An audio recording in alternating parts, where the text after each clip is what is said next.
Holy Father, we sing true. With joy and love, we worship you. In the silence, hear our call. Let the broken heal us all. Through the struggle, you're our peace. In your love, our fears released. Every moment you are near. In your presence we draw near. Praise, praise to you eternally. In your grace we are made daily. Holy Father, we sing true. With joy and love we worship you. Holy Father, we sing true. With joy and love we worship you. God of light, shine ever bright. In your love we will find light.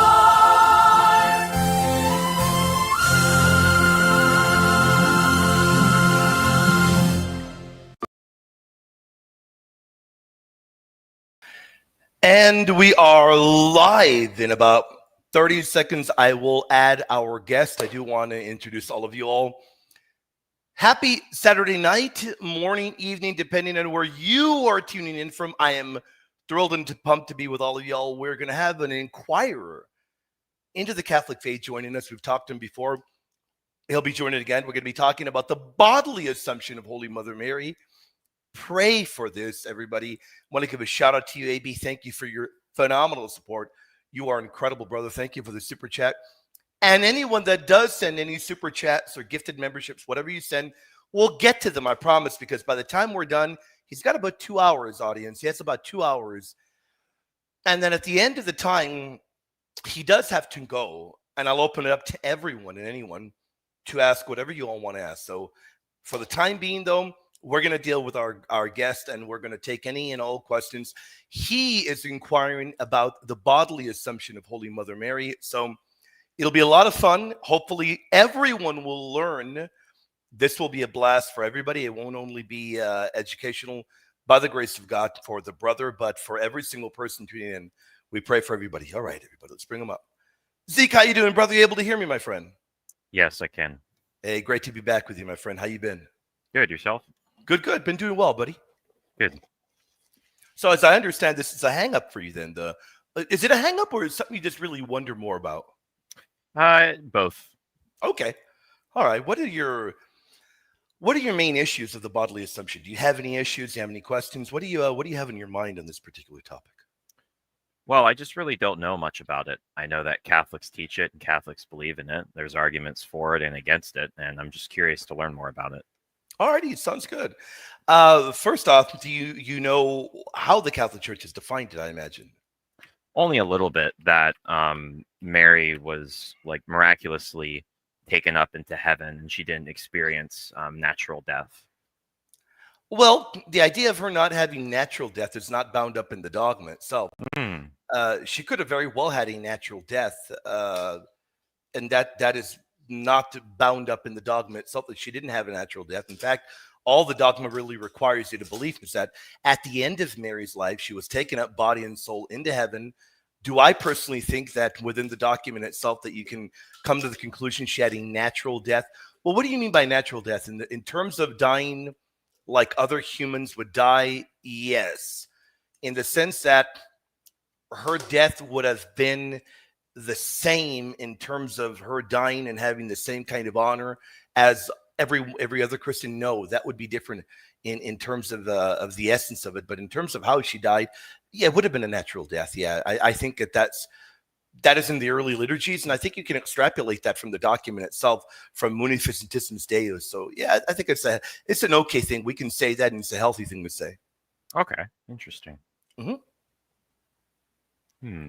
Have you encountered that is something? Let me just say this before you answer it. Mhm. That is something you might encounter every now and then. You might encounter a few Catholics that don't know and that might think that within Catholicism that we do not affirm even the death of Mary. I've heard that people even argue that. So it could be that maybe people just don't know better. Right. Well, why don't you show me? I'm sure you have this. What would you say is first the scriptural precedent for the Assumption, and then we could perhaps go to tradition. Sure, yeah. Well, as you know very well, my favorite place to go to is going to be Revelation 11 and 12. That is Hmm. always going to be my favorite place. I think that going there as the basis to get everything started, to me, that seems to be the most powerful. I think that is. Now, here's the other thing. Does Revelation 12 tell us how Mary ended up in heaven? No, it doesn't, but neither does the dogma itself. The dogma simply says that, well, of course, the dogma does tell us that Christ took her, but the whole process, I mean, that what happened, okay, how did she expire? What happened at the end of her life? And then, every little detail, every little jot and tittle. Well, of course, Revelation 12 doesn't say that. And the church doesn't say you're required to look at or to know every single little detail in regards to that either. The church just says at the end of Mary's life, she was taken body and soul into heaven. Can we extrapolate that from Revelation 12? I believe that we can, because at the end of Revelation 11, you have imagery in heaven. You have something that is occurring in heaven. You have a woman that appears in heaven. And this woman is, well, first off, we read about an Ark of the Covenant. And then I believe, and I'll show you right now, how that Ark is then identified as the mother of God, as the woman in Revelation 12. So we tie in, as we've done already, we've looked at Mary as a new Ark. I think it really does make a whole lot of sense that this has got to be Mary if this Ark in heaven is then identified as the woman of Revelation 12. But let's look at the text first before we even assume that it is one and the same figure. So in Revelation 11, it says, "Then the temple of God was open in heaven, and the ark of his covenant was seen in his temple. And there were lightnings, noises, thunderings, an earthquake, and great hail." And then immediately right after this, we've got Revelation 12. Now, I know you know this because you've probably heard me say it many times over. In early manuscripts, it's very well known that in early manuscripts, there were no breaks like we have in the modern day era. What do we mean by that? Well, very clearly, by the time of Archbishop Stephen Langton, he did view it necessary. He said, it's pretty handy. We got to have chapter breaks and verse breaks and all this. And overall, I think he did a pretty good job. I've got no complaints as to the particular job he did. I think he did a really good, commendable job. But with that in mind, to understand that originally there were no breaks like that, it helps to understand even more so that we have one unified vision. You have the Ark of the Covenant that is seen in heaven. And then you have the woman that appears in heaven, a woman clothed with the sun, with the moon under her feet, and on her head a crown of 12 stars. Now, how do I logically tie in the two figures? Number one, several early fathers did. But the way that I think is very easy to do so is I think we have a very big clue in the Bible itself. There are a number of Greek words that are used over and over. A particular Greek word for something that is seen, and that appears in Revelation 11. And that Greek word is used by St. John in a very meticulous manner. In fact, John rarely uses it. He uses it for the ark that was seen. The temple of God was open in heaven, and the ark was seen in his temple. And then that exact Greek word is used for the woman that appeared in heaven. Now, why does it not stick out to us as much? Because then in the English, it says appeared. But you can switch out appeared for seen. It's the very same word. Now, a great sign was seen in heaven. So that ark was seen in heaven, and that woman was seen in heaven. It's very clearly one and the same vision I think what makes most sense, the common sense reading of the text, has got to be that the woman and the ark are one and the same. And thus, you have the Ark of the Covenant in heaven, the new Ark, which is the mother of the Messiah, which is Mother Mary in Revelation 12. Okay. What is the Greek word that's being used there? Does that make sense so far? Yes, it does. It definitely does. Now, you're not audible if you're trying to Oh, speak. hold on. Let me see. I hope it's not just me. Audience, are y'all able to hear him? Can you hear me now? Audience, Oh. y'all let me know. What the?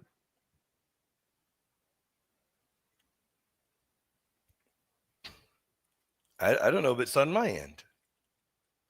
Hopefully. Okay. You all are able to hear him? Oh, okay. Can hear The both audience of can hear us. me. Really? Okay. You can hear him. Good. I can't hear you. Uh-oh. You can hear both. I can't hear you. That's weird. Thank you, audience. Let me remove you and let me add you back, brother. That's odd. What's going on my end? Are you there? Can you hear me? Yeah, I can hear you. Both. I don't know. People are saying they can hear us both. Let me open up something else, see if I can hear the audio. Yeah, that is very odd. I Yo. can hear him. Oh my goodness. The gremlins are at work. Guys, definitely pray. Let me try and go out and let me come in back in StreamYard. Give me a second.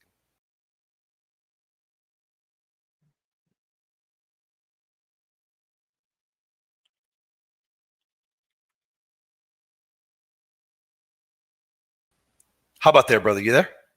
Yeah, I can hear you. There you go. I can hear you now. Man, I don't know what happened. I'm sorry about that, brother. No worries. No worries. I heard apologize. everything. Okay, good. You heard everything. I apologize. So what I did ask you for a moment there. Did that make sense? Yes. And Okay. the question I had was, what is the specific Greek word being used? Opte. Opte. Okay. Yeah, Opte. Gotcha. And you can look it up. Yeah. And even if you don't look it up right now, you'll have it so that you can look up later. Now, of course, that at most, what that proves is that you have that woman identified as the ark in heaven. Now we've got to move on to the next step. The next step is, okay, what is the evidence of this woman actually being there bodily? So let me show you. Let me show you. I'm going to show you all of the imagery that I think is very important, that gives us indication this woman is here bodily present. So number one, there are a lot of issues here. Now, the one important thing that I think that I really want you to focus on, and afterwards you can do deep exegetical dive into it. I've done a very deep exegetical dive. The particular verb used here for the woman that appears in Revelation 12, and I'm going to open it up for you. Let's open it up and let's check this out. Let's open up Revelation 12:1 for you. And I use Bible software, so hold on. Revelation 12:1. Here it is. All right. I'm going to put the Byzantine. Is it Byzantine? Let me just look at the Greek right away. Semeion mega opthe ento urano. From what it looks like, it's the same. Okay, here it is. Here we go. So here is the very key here. The key is where you see right there, a great sign, kai semeion mega hopthe en to urano. Right there, kai semeion, and literally kai is a conjunction. So that shows you right there. It's literally connecting. I mean, if you needed any more proof that Revelation 11 and 12 are connected, it's right there. It literally begins with a conjunction, Revelation 12. So there's even more evidence that 12 and 11 are connected, because it's connecting the both of the visions. It's connecting them as one singular vision. If you notice that, and you don't have to take my word for it. After the show is over, you can look it up online. You can look up the Greek, and you can see that in the Greek, the kai is the conjunction. So it's one and the same vision there. And it begins with literally saying and sign. And literally, if we transliterate it, it's literally and sign great scene in the heavens. And a great sign was seen in the heavens, and you've got the Greek word right there, the Greek word ophthe. Now, why do I focus on a lot of this geeky stuff of grammar and everything? Because people tend to get very deep into wanting to know the nitty-gritty details. They'll say, okay, because Protestants aren't going to argue, Zeke. The majority are going to agree Mary's in heaven. The majority have no issue. The major hang-up with them is they don't believe Revelation 12 is about Mary. And even if they grant it's about Mary, which they don't want to, because it really does point to the bodily assumption, then they're going to move it. Then they're going to continue moving the goalposts. The next movement is, okay, well, even if I grant you that that's Mary, where's the evidence that she's there in heaven, bodily? Well, the verb that appears here, the verb ophthe there, it means that one is seen in an observable form, meaning that St. John is seeing this vision. It's the visible presence of this figure. So John is saying that the woman, ophthe, is visibly present. It's not just allegorical. It isn't just metaphorical language like I saw Babylon the Great. No, it's appearance language, and it's used for real beings. Now, I know what people are going to say. Well, he also uses that for the dragon. He saw the dragon. Yes. And then I've heard people argue and object. Well, the devil wasn't literally a dragon. Nobody's claiming he was literally a physical dragon, but he appears as a physical one because angels can shapeshift. He appears as a physical dragon in John's vision. He does appear as one. Now, metaphysically, is that his origin? No, but he appears metaphysically as a physical dragon in John's vision. But John tells you, he doesn't say that the sign merely comes from heaven. No, he says the woman appeared in heaven. Now, what else points to this woman being present here bodily in heaven? Well, it uses a lot of imagery there. It gives us some metaphor of her being pregnant in terms of the labor pain and what have you. We have metaphorical language there used. But her being the mother is a biological reality there. And there's only one historical woman that is the biological mother of Christ, and that's Mary, mother of God. The other imagery we have here is, by the way, John uses bodily imagery all over the place. But the other images are, the woman is clothed. She's clothed in a glorified state. And that is very interesting because she is clothed here. But not only that, they're going to say, well, there's also souls that you read about that are clothed in heaven. But it uses so much language to indicate that she truly is present here bodily. Because you see the language of her being clothed, and then with the moon under her feet, and then the imagery of a crown being on her physical head. I think all of the conclusion really points this way, Brother Zeke. To me, it points to a visible, glorified woman in heaven, and this physical glorified woman in heaven is the mother of God. And I've heard all the objections, and I've never heard a good objection to it. Okay. But definitely give me any objection you got. We're here for you, brother. Any objection. I don't care what, anything you think. Trust me, I can tell you that I've heard it, and that's not a bad thing. I've heard the majority objections. So anything you have on your mind. Sure. Probably, I've often heard people say that the woman is Israel. What are your thoughts on that? It could be, and by Israel, we would nuance that and say the new Israel, the church. There's nothing wrong with that. Now, why is there nothing wrong with that? As I've pointed out many times over, the Bible has dual layers of imagery. So let me show you.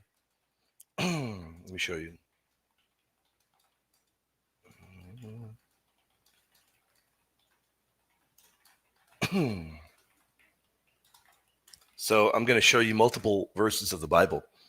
Now, there is nothing wrong. I want to be very clear. The Bible regularly uses multi-layered imagery. You want to be very, very clear. There is nothing wrong with that. By the way, guys, God bless all you guys. Thank you for your support, Brother James. May the Almighty Lord be at all our sides. Brethren, happy Sunday, William. Happy Sunday to you, brother. And Ralph, how you doing, Ralph? Hi, Brother William. Hi, y'all. God bless you, brother. Now, Zeke, the Bible very often uses multi-layered imagery. Very often. In fact, even at times, triple reference. So that kind of a hermeneutic is not a cop-out. Or I've heard people say, well, that's a cop-out. No, it's not. It is a biblical norm. It's a biblical norm. Now, how do we know that? Because of the way that the Bible works. Now, can the woman be the new Israel? Without a doubt. There's nothing wrong with that. The reason being is, even in the book of Revelation, in Revelation 12, the figure that rules the nations with a rod of iron, who is that primarily? That's the Messiah, right? Right. And you're probably very well aware it's quoting from Psalm 2. Right. In Psalm 2, the child is there as the Messiah, described with Psalm 2 messianic imagery. He will rule all the nations with a rod of iron. That is one of the most prominent messianic psalms. And I'm going to put it on the screen for the audience. That is one of the most prominent messianic psalms that there is. And we have it right here.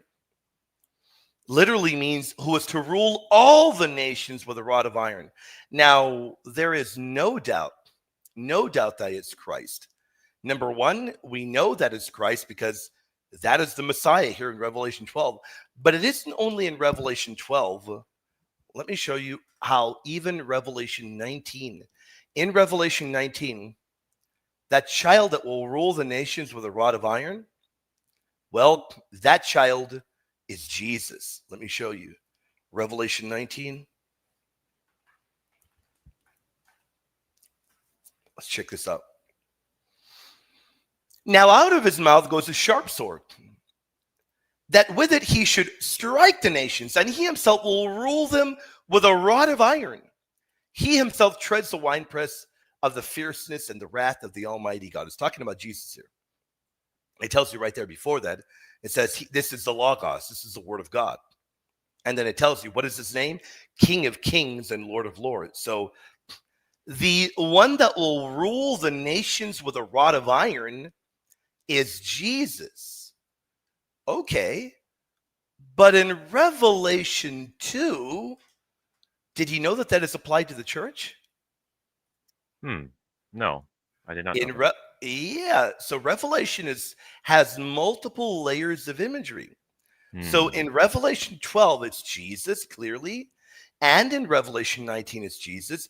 But in Revelation 2, the church will rule the nations with a rod of iron.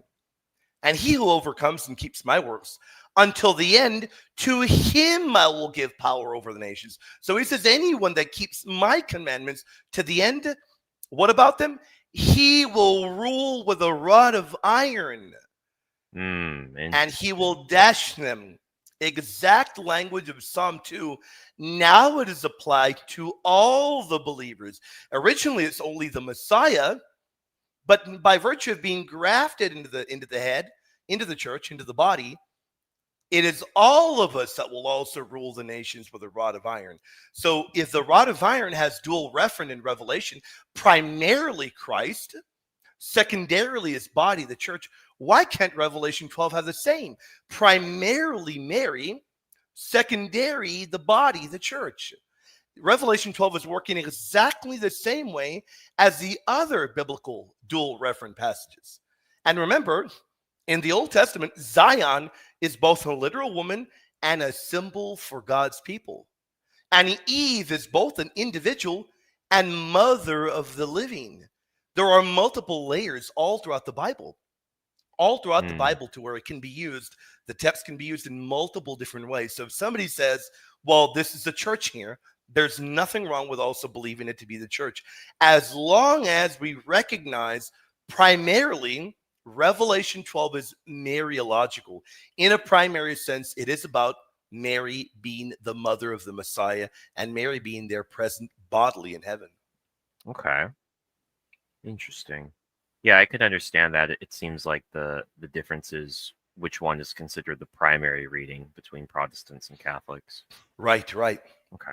And you can clearly tell that if we can identify the woman of Revelation 12 as Mary, then we are on solid ground already, and it's very difficult getting beyond the fact that this figure is literally the mother of the Messiah. I've heard every argument brought up to try to eliminate the fact that this is Mary, but clearly this is one of the same images. This is the ark, that ark of the new covenant in heaven, And that ark is identified as a woman, and that woman is Mother Mary, and it would fit in perfectly. It would fit in perfectly with all the other imagery we have of Mary as being the new ark, including the fact that we have, I don't know if you remember the first time we got together and we talked about Mary as the new ark. I pointed to a number of rare words used for the old ark that are now used for Mary. Do you remember that? Yeah, I think so. Okay, hold on. I do.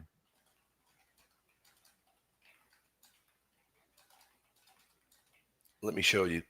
This is going to be very, very, very interesting. This, by the grace of God, you will really, really enjoy this. So let me show you this. And when I stumbled upon this, I was just, I was absolutely blown away. So, do you remember how I told you there are two very rare Greek words used for the old ark in the Old Testament? And now, audience, if you're tuning in, you want to perk your ears up because this is going to really, really shock you. And you're going to fall in love with this image even more. And you're going to be even more convinced it's Mary. Sure. Do you remember how I told you and the audience, of course, how there are two particular Greek words used in the Old Testament for the ark, for shouting in front of the ark or in the presence of the ark? Is the Greek word krauge and the Greek word anaphonesin. Do you remember that? Yes. And in the New Testament, when we encounter Mother Mary, when we encounter her in Revelation, in the Gospel of St. Luke, that word krauge is used. Let me show you.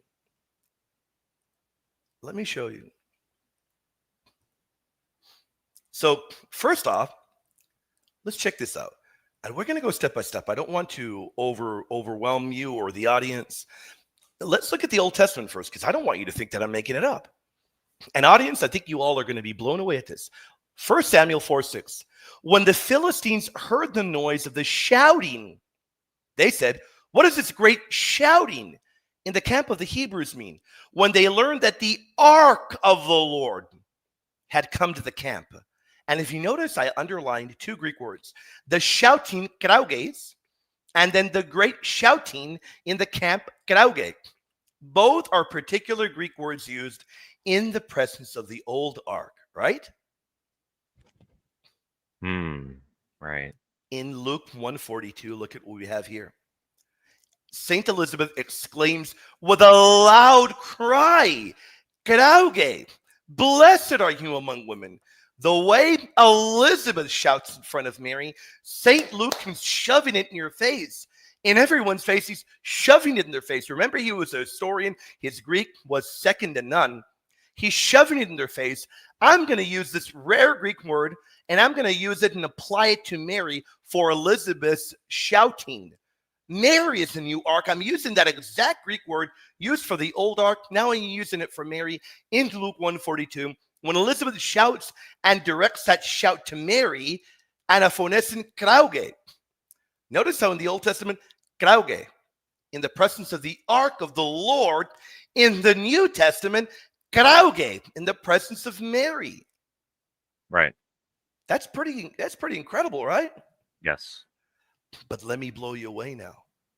If anybody ever says, no, well, give me any other indication that woman of Revelation 12:2 is Mary. Well, for anyone that knows any level of even beginner Greek, you've got the Greek word kratsai, which is directly from the family of krauge, right there for the woman shouting out in labor pain. Now, it's not a literal labor pain. It's a metaphorical imagery for the anguish that she went through. But it comes from the same family as krauge, the exact same family. Yet again, and you have it right there in the first line, kai kratse hodinusa, kai batsanitsomene tekain. Literally showing you yet again the connection of that woman with Mary as the new ark. It is mind-blowing language. It is impossible to get around. That is why the very earliest Greek commentary on Revelation, the earliest Greek extant commentary, the complete commentary on the Apocalypse from Oikoumenios, identifies Mary as that woman of Revelation 12 and identifies her as being bodily present in heaven. Fascinating. It truly is, right? It's difficult to get around that, man. Yeah, the Krauge language is very fascinating. I'm gonna probably note that down a lot. Krauge. Yeah. Okay. Interesting. And Okay. boy, does it appears in I think I can let me pull up one more. So I gave you those. Let me give you another one so that you can really dig into that and really get meaty information here. So let me see if I can find this. Let's see. Yes, it's right here. Let me just find the Greek word for you, and I want to show you. Hold on. Give me 1 second, brother, because I'm looking at it in real time. See if I can find this here. I thought it was here. People shall a great shout. Let me see. Yeah, here it is. Here's another example. Here's another one for you. You can find it in Joshua 6:4-5. In fact, when we're done here, you can look it up. You can fact check me. In Joshua 6:4, you find, and 7 priests shall carry 7 trumpets of ram's horns before the ark. And then you can go down here and you can see right here. I don't want to belabor that point too much. I think you got it already.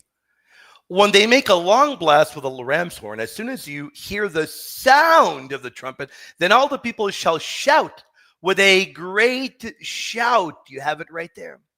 Right. The exact Greek word used there as well. Yet another example of this. So that's just another. I mean, we could be here a long time, but I think you get the point.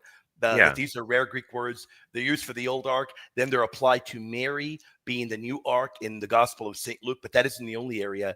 They're also applied to Holy Mary in to the woman who I believe to be Holy Mary in Revelation 12. That's a heck of a tie-in. Right. Okay. So far you've established there's a very good interpretation that Revelation 12 is talking about Mary. Yep. How do we bridge that to the Assumption? Okay. So if you look at Revelation 12, if you read the kind of imagery we have here, so let's rewind a little bit. If you read all of the imagery we have here, all of it is indicative of a figure that is embodied in heaven. Embodied. You have imagery of a head, kephale. You have imagery of her feet. You have imagery of something on her head. You have imagery of something under her feet. So the reason why it points to the bodily is that St. John is not simply saying that this is merely just cosmic imagery. He is going to great lengths to describe a person with a head and feet who can be clothed and can be crowned. Now, this is major because a crown is given to those that are highly honored, that are victors. But the crown that Mary wears is a unique one. It is a crown of 12 stars, indicative of her being the mother of the church.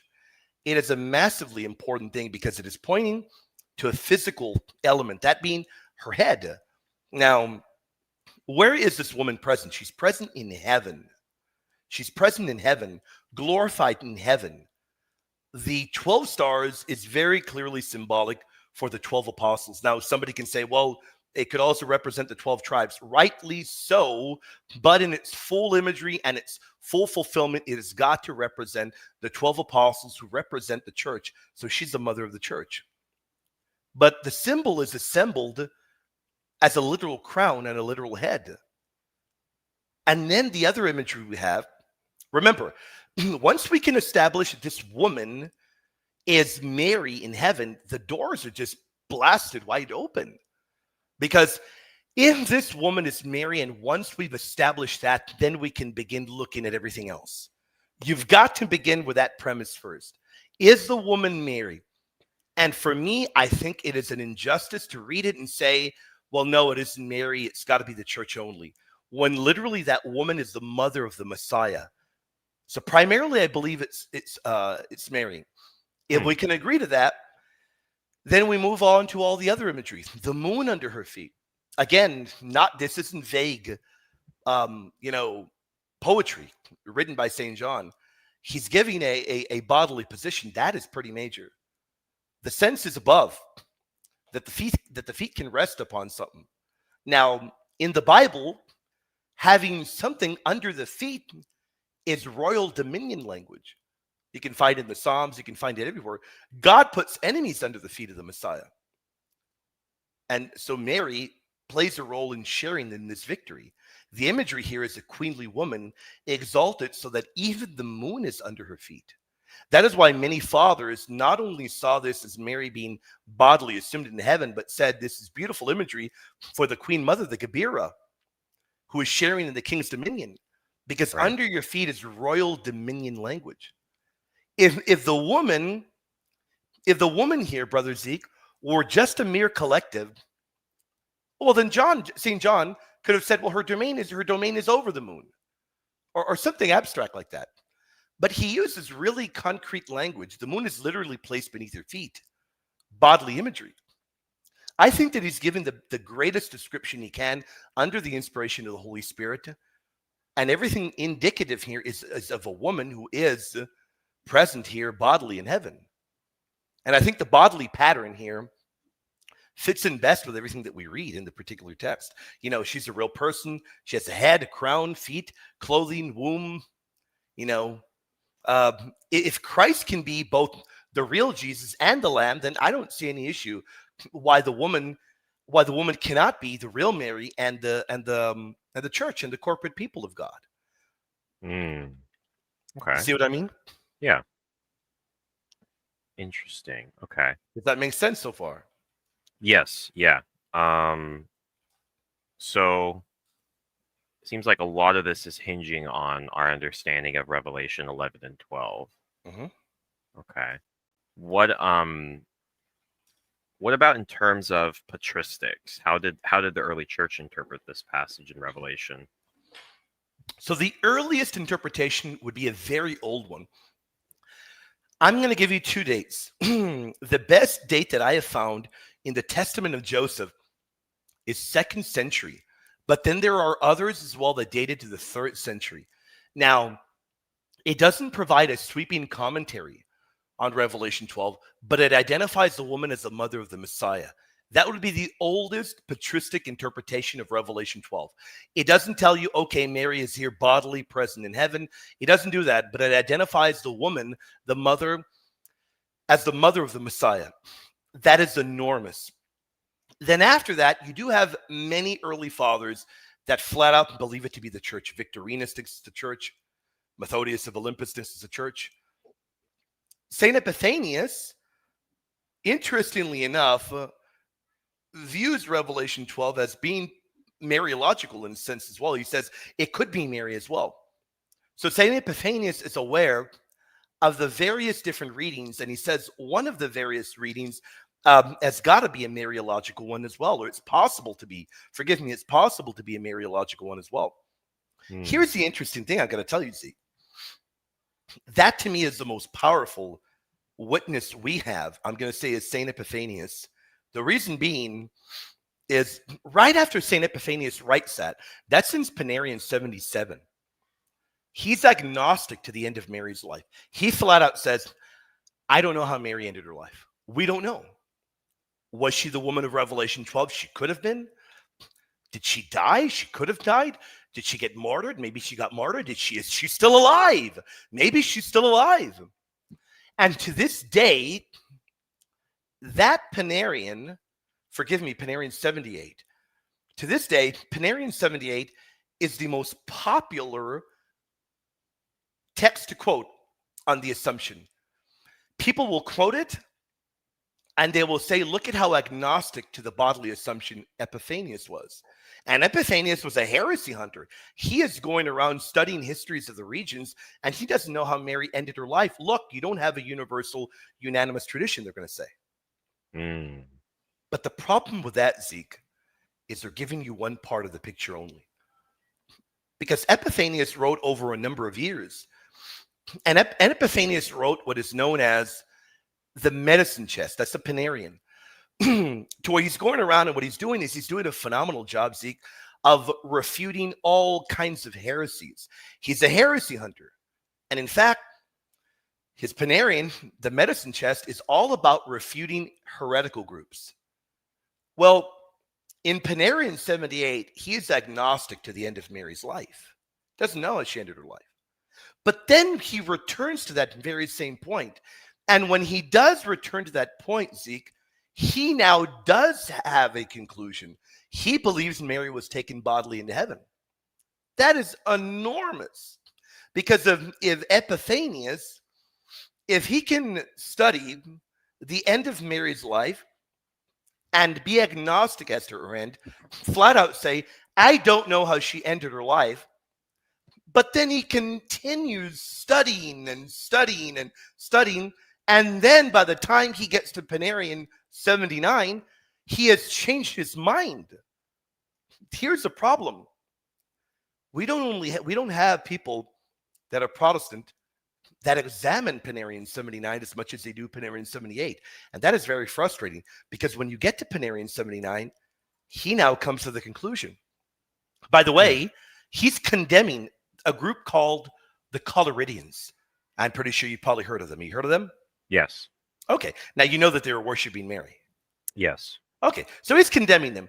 Now, what is this whole point of condemning them? Why does he bring up Mary so much? Do you know why?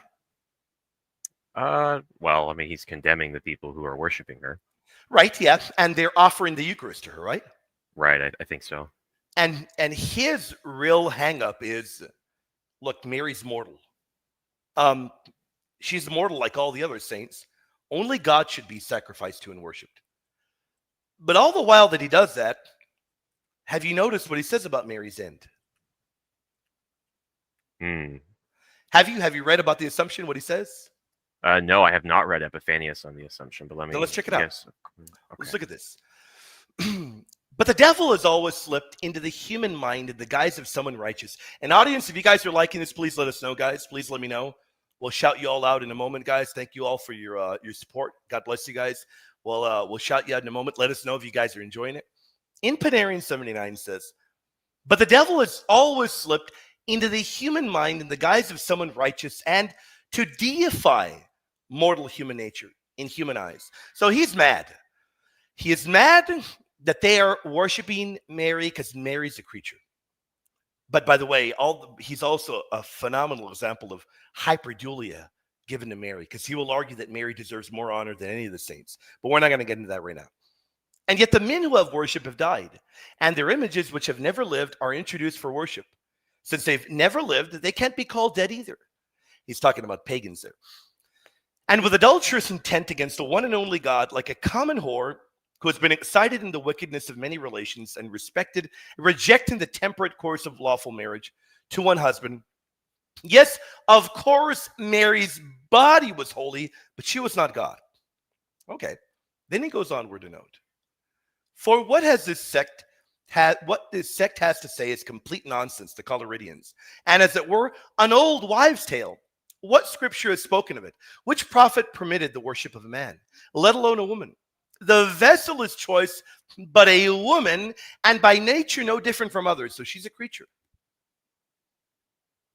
Like the bodies of the saints, talking about Mary. However, she has been held in honor for her character and her understanding. Yes, of course, Mary's body was holy, but she was not God. So it's about her body now. It's talking about her body over and over. You shouldn't worship her. Only God is to be worshipped. Yes, Mary was holy. Yes, her body was holy. She wasn't God. Yes, our Lord was born through her flesh. Her body is very holy. She is not to be given worship. And then he gets right here. He gets to the point.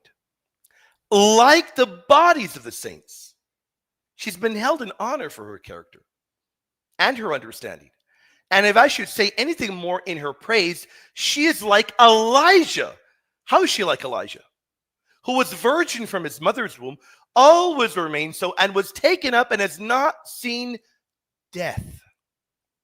So there's one of two conclusions we draw. Either Epiphanius didn't believe Mary died a normal death like others and was taken to heaven, or He believed Mary's death was a unique, miraculous death. And then she was taken up to heaven. That is what I'm going to prove to you he believed. I believe he believed Mary had a very miraculous kind of death and was taken up to heaven. I'm going to show you how in a moment. I'll give you the proof. But notice what he's doing here. He's drawing parallels. How is she like Elijah? Well, what happened at the end of Elijah's life? He's talking about great, virtuous people. She's like Elijah, who was perpetual virgin and always remained so, and was taken up to heaven. Now, where was Elijah taken up? He's taken up to heaven. He's telling you Mary was taken to heaven. But that isn't the only parallel he gives you. He gives you more parallels. She is like John, who leaned on the Lord's breast, the disciple whom Jesus loved. How is Mary like John? How? I'm going to tell you how in a moment. She is like Saint Thecla, and Mary is still more honored than she because of the providence vouchsafed her. Now, in the early centuries, why was Thecla popular? She was one of the most prominent virgins in Christian history. She was a virgin lioness for the faith. So anytime a woman was compared to Thecla, that means that woman's a lioness.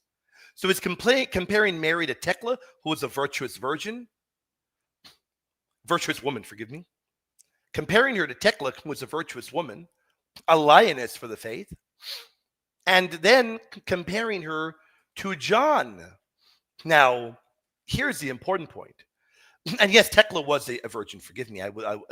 She was a virgin. In fact, she dedicated her life after being converted by the preaching of Paul. So that is a parallel with Thecla. How is she like John? Do you have any idea how? John the Baptist or John the Apostle? No, John the Apostle, because it tells you the disciple that Jesus loved. Disciple who Jesus loved, right? I'm not sure. Devoted, you're going to get blown away here. I'm going to blow you away, man. You're going to get totally blown away. Notice what he's doing. An audience, so you guys prepare to be blown away. Remember how originally, and I want to see if anybody in the audience knows.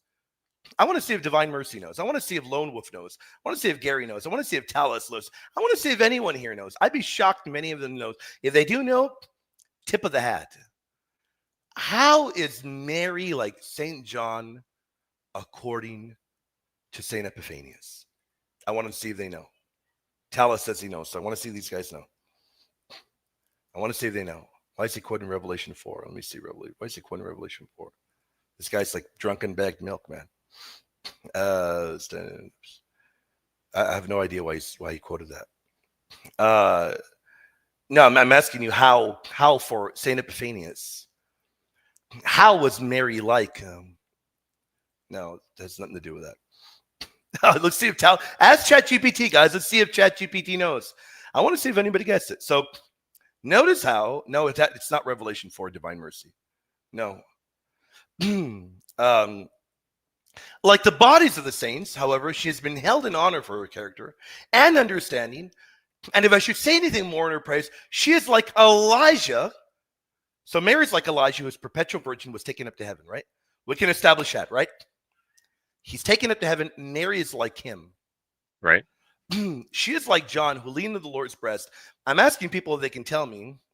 Yes, that's part of the reason, but there is something else that St. Epiphanius believed him that is going to smoke you guys and blow you guys away.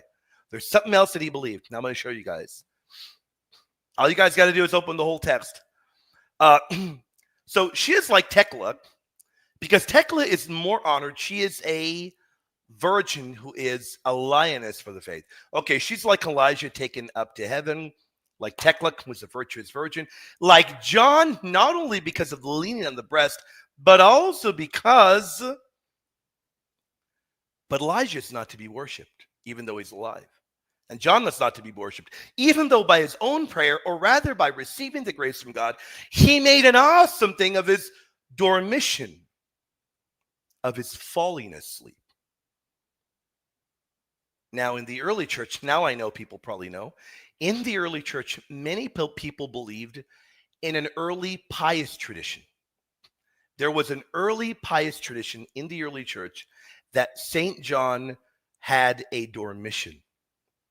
There was an early, very prominent, early early belief that St. John had a holy dormition, meaning he had a holy fallen asleep, then he was bodily translated into heaven.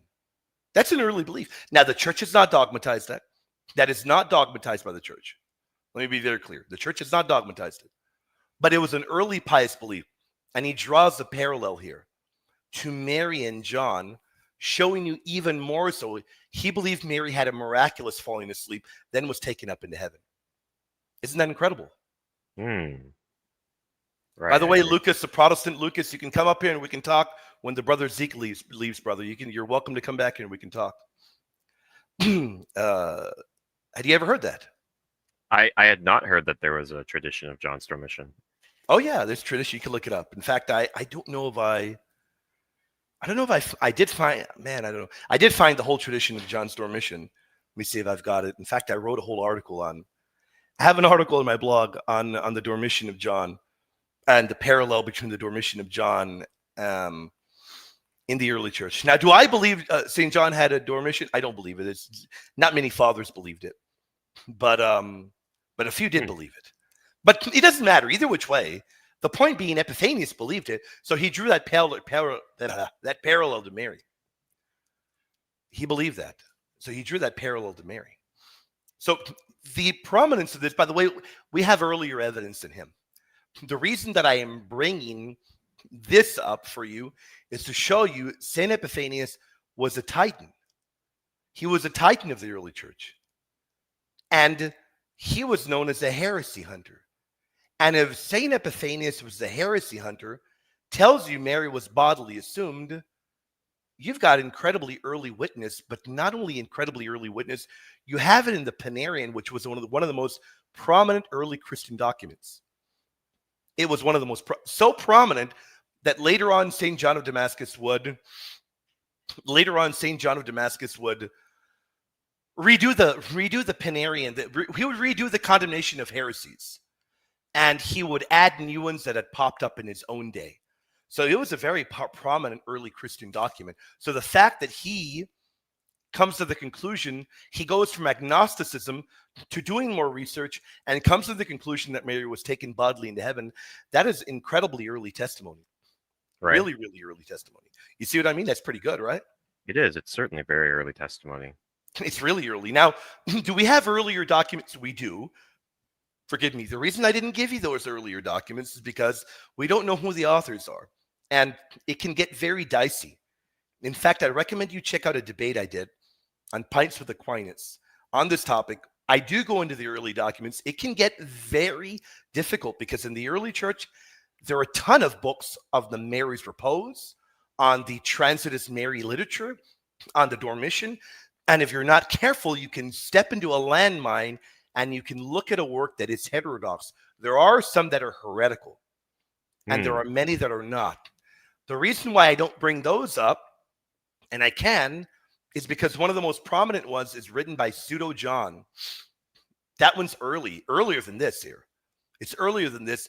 I don't bring it up because we don't know who the exact author was. Pseudo John, the theologian. It is earlier than this. But I don't need to bring it up because I've got early fathers. And even before St. Epiphanius, we've got St. Ephraim. So they believed in Mary's Dormition and her assumption early on. Why don't we hear a lot about it early on? I'm going to postulate that I think, and rightly so, I think that they're much more concerned with Christological heresies and Trinitarian heresies that are going around in the region. They want to deal with those early on. Really dealing with the bodily assumption and the Dormition, it doesn't have a whole lot of prominence early on because there is no pushback. There just isn't. I mean, there just really isn't anybody giving any pushback. Indeed, you don't have anybody giving any pushback early on. Okay. What about the modern understanding? Like when was it dogmatized? 1950. 1950. Okay. Was that Vatican II or before? No, it was before. So let's look at it. Let's look at it. So here is the important thing. The important thing that we must recognize is Just because it was dogmatized in 1950 in the Apostolic Constitution, I'm going to butcher it, Munificentissimus Deus. Just because it was dogmatized in 1950 doesn't mean it wasn't believed before. Because Right. remember, it was believed way before. In fact, it was universal in the East. It was already universal. And it was already embedded in the liturgy for over a millennium. And all we have to do is read that very document where they dogmatized it, where you see how it was already a very early feast celebrated throughout the Christian world. Now, Hmm. by the 600s, and likely even before then, man, likely even before, we know of it being ancient and universal. In terms of it being widespread everywhere, I mean, well before we even get to Third Constantinople, this is already a universal feast. One very popular argument that we hear from Protestants is that this is very late, but it isn't very late. It is in early documents, early church fathers believe it. There's even a council that reads a liturgical hymn about Mary being bodily assumed. Local council, yes, but still. And it's already present in the liturgy very early on. Now, the church does dogmatize it in the 1900s, but it's present well before then. Well before then. What is the council that read that document? It's very difficult to find this text, but you might be able to find it online. It's called the Council of Nisibis. There's very little we know about it. Very, very little. Right. Okay. Interesting. Mhm. Hmm. What is the earliest document or like liturgy that has Mary's Assumption in it? That's a good question. So the earliest liturgy, I'm trying to think, it would probably be, I'm going to guess it's probably from the 500s. Okay. Yeah, it'd probably be from the 500s, without a doubt. That would probably be the earliest we've got. Now, there's a very interesting text. I'm trying to find it. Let me see if I can find it for you. I wrote an article, and let me see if I can find it. I hope this is it. Let me see.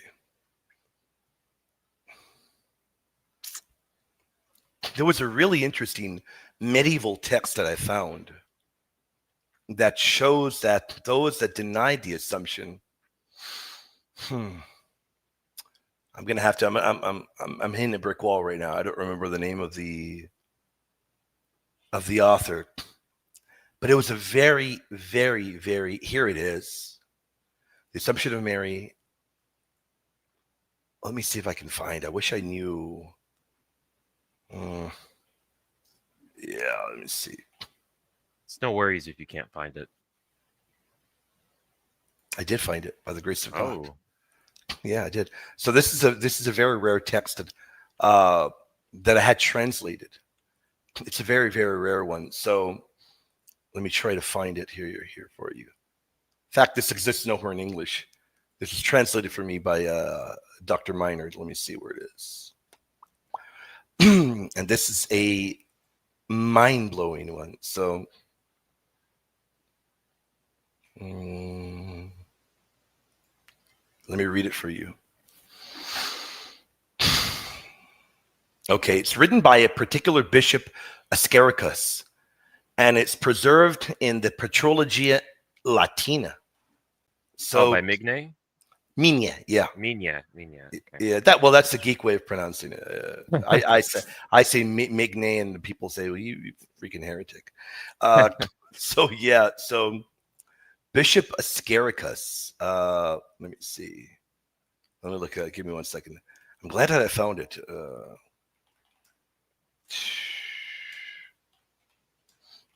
Now, let me just be certain. So Bishop Askericus lived in the 800s. But this is significant. Let me tell you why it's significant. It is significant because he's pretty upset that there are heretical groups that are denying the bodily assumption. Here it is. I found it, man. Here he is. Let me read it for you, okay? And thank Dr. Miner for this translation. This exists nowhere in English. Let me show you. He's addressing, and here's the bit. It's a bit of a bummer. The only bummer I'm going to say is we know that these are heretical groups, but it's difficult to really pin down what heretical groups he's referring to. But the heretical groups, and this is what he says: there are others who believe in the resurrection of bodies and that they live again. Nevertheless, they affirm that in heaven this is abominable. Meaning, if you pay attention and listen to what they're saying, they're denying that there's any kind of bodies in heaven. Well, we do know that there's at least two bodies in heaven, right? According to Catholic belief and Orthodox belief, Mary and Jesus. So notice what Bishop Iscariot is saying. He's mad that there are some heretical groups, and he's saying, well, they believe in the resurrection of bodies, but they don't believe this is possible in heaven. It's abominable. But then look at what he says. But let us listen to the most holy oracle of the gospel that cries out and says, no one has ascended in heaven except he who has descended from heaven, the Son of Man. So there, Bishop Iscarius from the 800s, he's not happy. And he's indicative of the church's widespread belief in the 800s, shortly after the Second Council of Nicaea. Well, what do you mean that there are no bodies in heaven? The Son of Man is in heaven. It's Jesus, right? That's one body. And then he says, and no man is said to be able to possess flesh in heaven unless that flesh was clothed with salvation by the Lord. So he's mad that these are a heretical group. He's identifying this group as they're not deniers of the resurrection, remember. They're not denying the resurrection, but they are twisting the faith, arguing that at the current moment there are no bodies in heaven. So they're enemies of the faith. They're heretics. They're denying. They say there is a future resurrection, but right now there is nobody bodily there in heaven. He doesn't stop there. He says, well, Jesus is in heaven. He doesn't stop there. He moves immediately to Mary. He says, nor should we keep silent about the glorious and ever virgin mother of our Lord Jesus Christ, who without doubt departed this life, but whose body, which had borne God, did not undergo the corruption of the tomb. That's mind-blowing. That's a bishop, man. It would indeed be shameful to say that her flesh, which had given life to God himself, should be reduced to dust and worms. So he's ticked off. And whoever these heretics are, and we have an idea who some of them are, we don't know who all of them are, but right away he says, you say that there's nobody bodily present in heaven. Well, I tell you, the Son of Man is there. And then he moves on to Mary and said, well, Mary is there as well. How can you argue she's still in the tomb? How can you argue she suffered corruption and that worms ate her body? He's pretty ticked off. But this figure is showing you yet again that the earliest ones to ever deny any of these Marian dogmas, even before their dogmas, when they're liturgical teachings, when they're built in the liturgy, are only heretics. For Mary, Mother of God, you've got the Nestorians. And before the Nestorians, all those Docetic groups. For the perpetual virginity, you've got the Anti-Decomarianites. And then after them, you've got the Arians who made it more popular to deny the perpetual virginity of Mary. For Mary being sinful, I mean, you've got all kinds of groups that denied that Mary was all immaculate. You've got all kinds of them. In particular, when St. Augustine is arguing against Julian, who is a Pelagian. He's arguing against Julian, who is arguing against Mary being immaculate. So yet another example of heretics.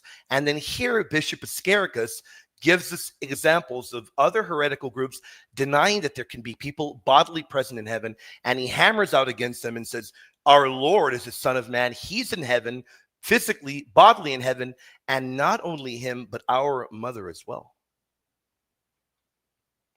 Interesting. That's a money quote, man. As they say, that's a money quote there. Do you, I think you briefly mentioned this before. Did you say that you had written a book on this subject? Not on the bodily assumption, but I wrote a book on Mary. I did. I want to get you that book, man. You need to get me your address so I can get you that book. You got to email me your address. Don't worry. Nobody's going to find it. And my email is secure. Get me your address so I can get you that book. Now, if you want the book physical copy, I'll get you a physical copy. If you wanted ebook, whatever you want, let me know. I get you a copy. Let me know what it is you'd like, and I'll get you a copy. Now, I will tell you, by the grace of God, we will publish an Assumption book, but that'll probably, I'm not going to lie to you, probably going to be in about 2-3 years. Right now, we just got done with our Perpetual Virginity book. We're wrapping up our Immaculate Conception book. And then after those two, we've got a pretty hefty Christology project on our hands. But we do hope to put an Assumption book out eventually. Yeah, I'd love to read that. We're going to do it. There's no doubt. We plan to do it. That is our main goal. To by the time we're done, we have the full volumes of Mariology.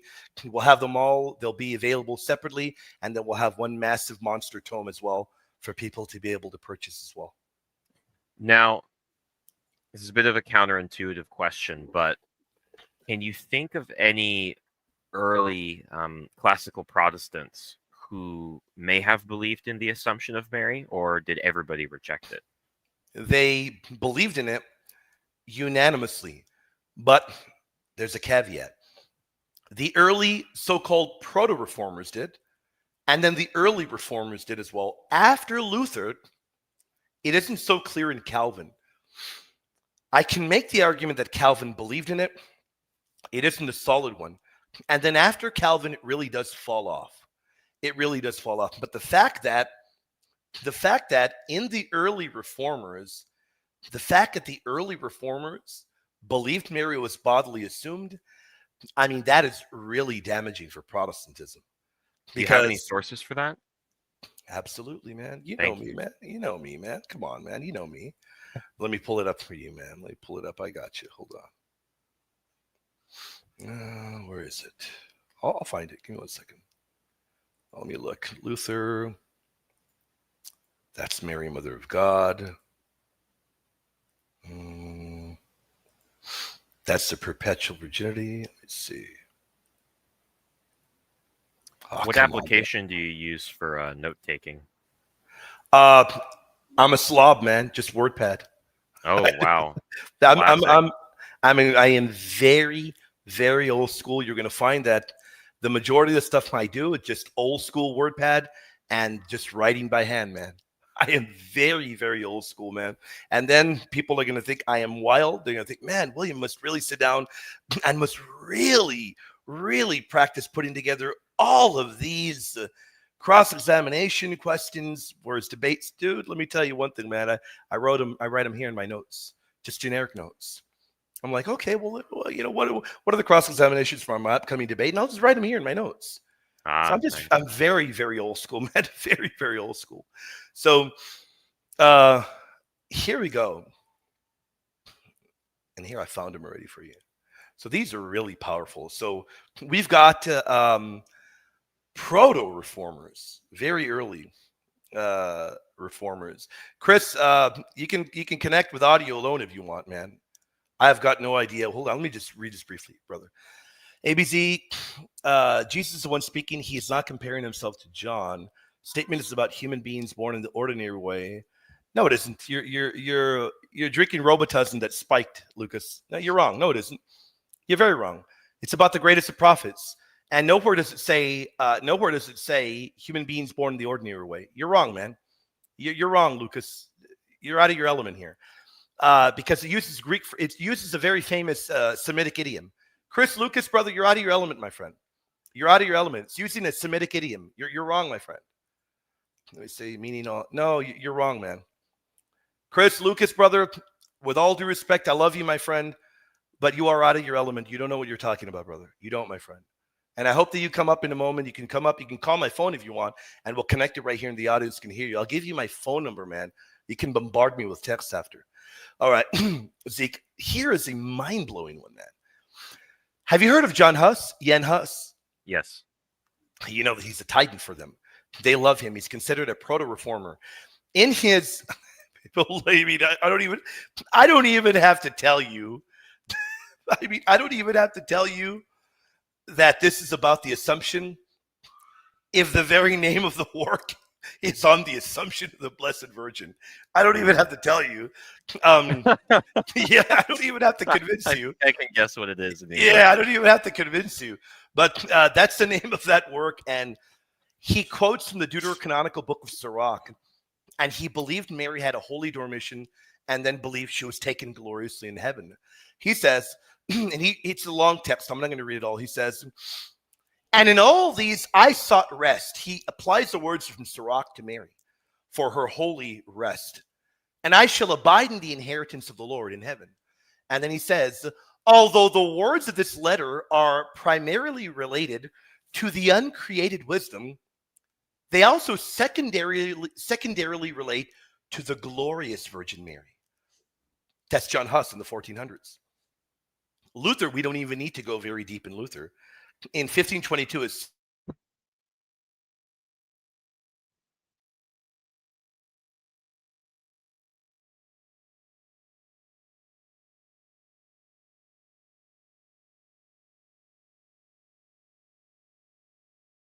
That's all right, brother. Whenever that happens, I'll be back right away. Just my audio must. there we go. It should be good now, right? You able to hear me?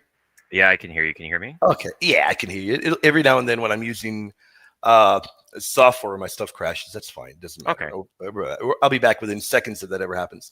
So we're talking about 1522, his sermon on the Feast of the Assumption. In his sermon on the Feast of the Assumption, I mean, this can't even be argued. It's called the Sermon on the Feast of the Assumption. He says this right here. Today, the festival of our dear Lady, the Mother of God, is observed to celebrate her death and departure above. There can be no doubt that the Virgin Mary is in heaven. I mean, we don't even have to read it all. Now, he does follow up by saying, how it happened, we do not know. And then he does say we shouldn't make an article of faith out of it.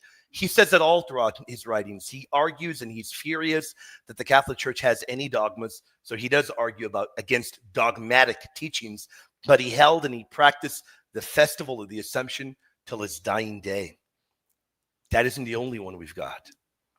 We have many others, many others.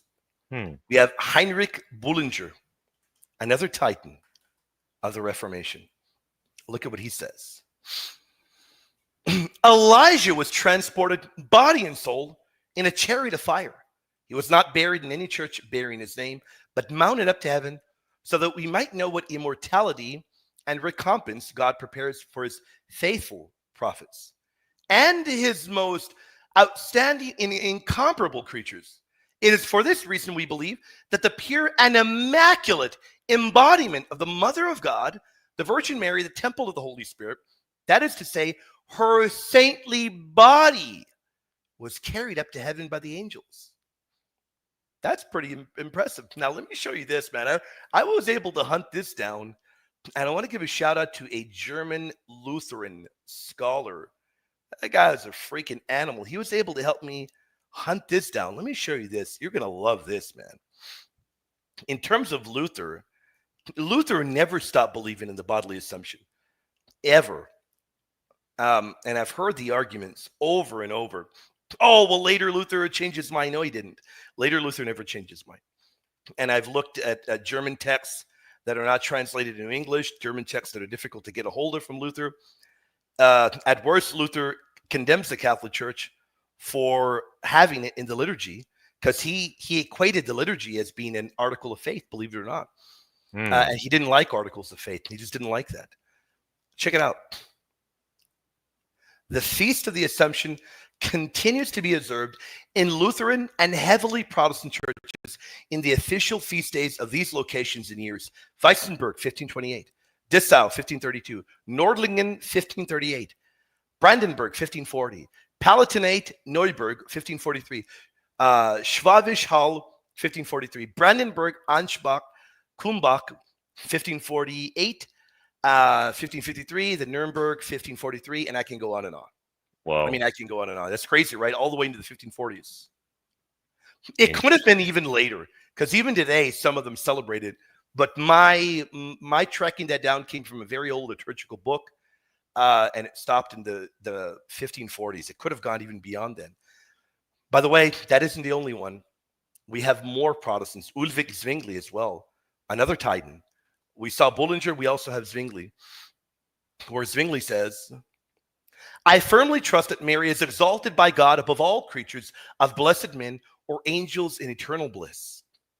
Preached on the Feast of the Assumption. Isn't that wild? I mean, we can go Right. on. There's more. There's even more. Even Wycliffe believed it. Wycliffe, if you know very well, is considered the morning star of the Reformation. He's considered a titan. Wycliffe, the three titans for Protestants are going to be Wycliffe, Huss, and Luther, because those are their so-called early figures. Wycliffe and Huss being early proto-reformers for them, and Luther, of course, being the founder of the Protestant Reformation. But all three of them held to the bodily assumption. That's really devastating for Protestants. Mm. I didn't know that there were any Protestants who Oh, even yeah, man. at all believed in it. It's very interesting. Oh, yeah. In all the Marian dogmas, man. In all of them, man. I've hunted them down. And what I do is I'm a real geek, man. I make it a point to not only hunt it down. If I find a quote online, I'll find the quote online, but then I make the effort to go and find the actual firsthand source if available. And if I can't find it, I won't use it. For the longest time, I was reading online that Wycliffe believed in the assumption. In fact, there's a bunch of quotes on Wikipedia. I could never hunt down the actual quote until it took me a few years. I finally found it.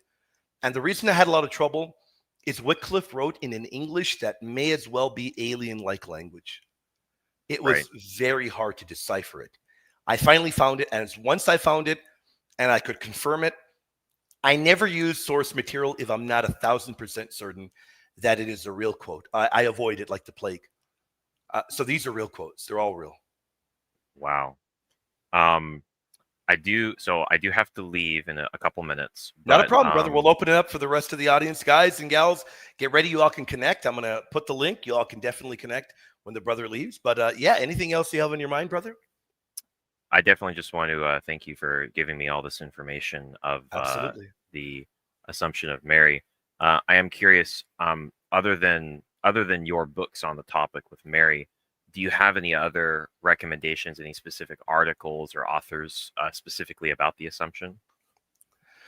Man, that's a tough one. There's really not a lot of good stuff out there written on the Assumption. Okay. I could recommend Shoemaker's book, but all that really is are just really old documents translated into English. I would recommend Father Daly wrote a really good book on it called The Dormition. On the Dormition, that's a really good book. And then another really good book is on the Mother of God from St. Jacob of Sarug. You have a homily on the Assumption in there. Outside of those two, I'm not a fan of the others. There's one written by Dr. Matthew Levering. I'm not a fan of it at all. I thought it was very underwhelming. Now, I do think Dr. Matthew Levering is a phenomenal scholar. I thought his book on the Assumption was very underwhelming. Very underwhelming. So those are the two that I recommend. Now, if you want to really dig in and read the actual early sermons, Shoemaker does a good job in his book of translating them. But I'd get Father Daly. Begin with that. Get the book from Father Daly on the Dormition, and get the book on the Mother of God from St. Jacob of Sarug. Okay. You are totally set with those. Totally set. All right. Well, with that, I will leave you to the massive horde in your side chat. You got it, brother. Yeah, not a problem, brother. When you want a dialogue about intercession as well, hit me up. We can do it if you want. You let me know, my friend. Anything else you need, you let me know. Awesome. All right. Hey, take care. God bless you. Hey, Zeke, God bless you. Was it helpful? I hope it was. I know he had to go. I hope it was helpful. We pray for Zeke, guys. I am here to hopefully help Zeke. I know he has a few hurdles before, God willing, fully coming into the Catholic Church. I am very, very hopeful that the brother Zeke will come into the fullness of the faith. It's always wonderful talking to him. That was a great dialogue. Pray for him. I've been praying for him a lot, remembering him in Eucharistic adoration, guys. Remember him. You guys have been great, incredible. I want to thank you guys that have sent super chats. We'll get to them right now. Thank you for your support, guys. We are here doing what we do because of you, because you are a flaming heretic. We love you guys. I'm joking, guys. We love you. We love you all, man. Ralph, how's the family doing, brother? Thank you for the support, my friend. I hope your family's doing phenomenal, brother. I hope your family's doing great, brother.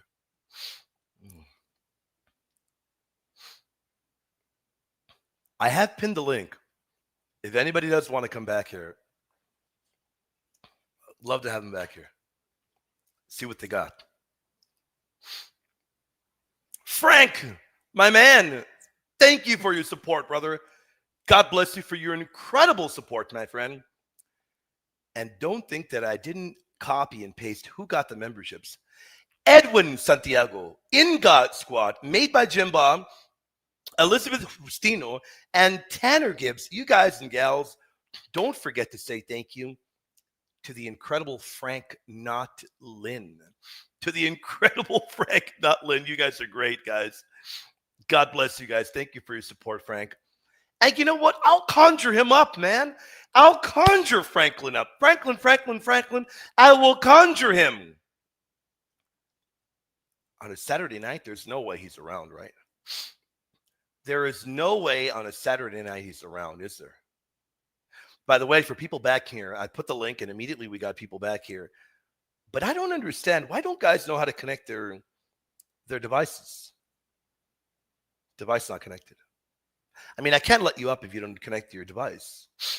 And when you're back here, right-hand side, what is your faith?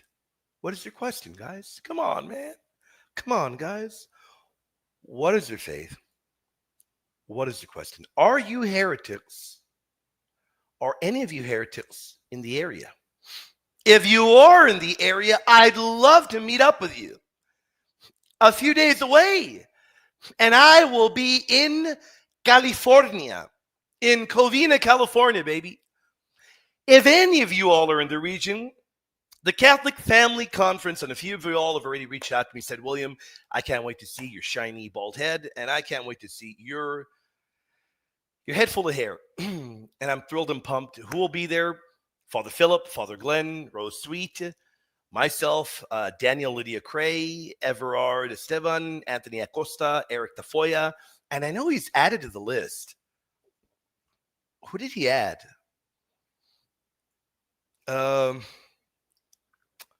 He added to the list. Let me see if I can find it.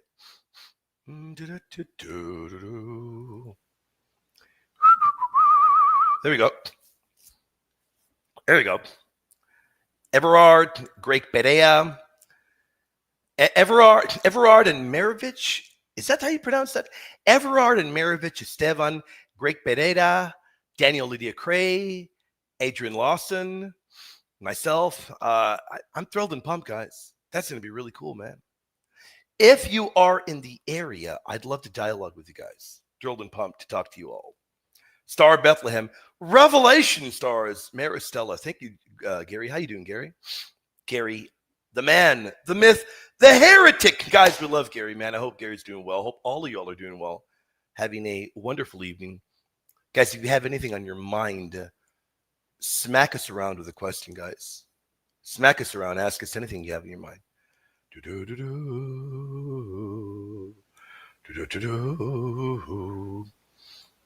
I don't have a free StreamYard. I have StreamYard Pro. I pay for it. StreamYard would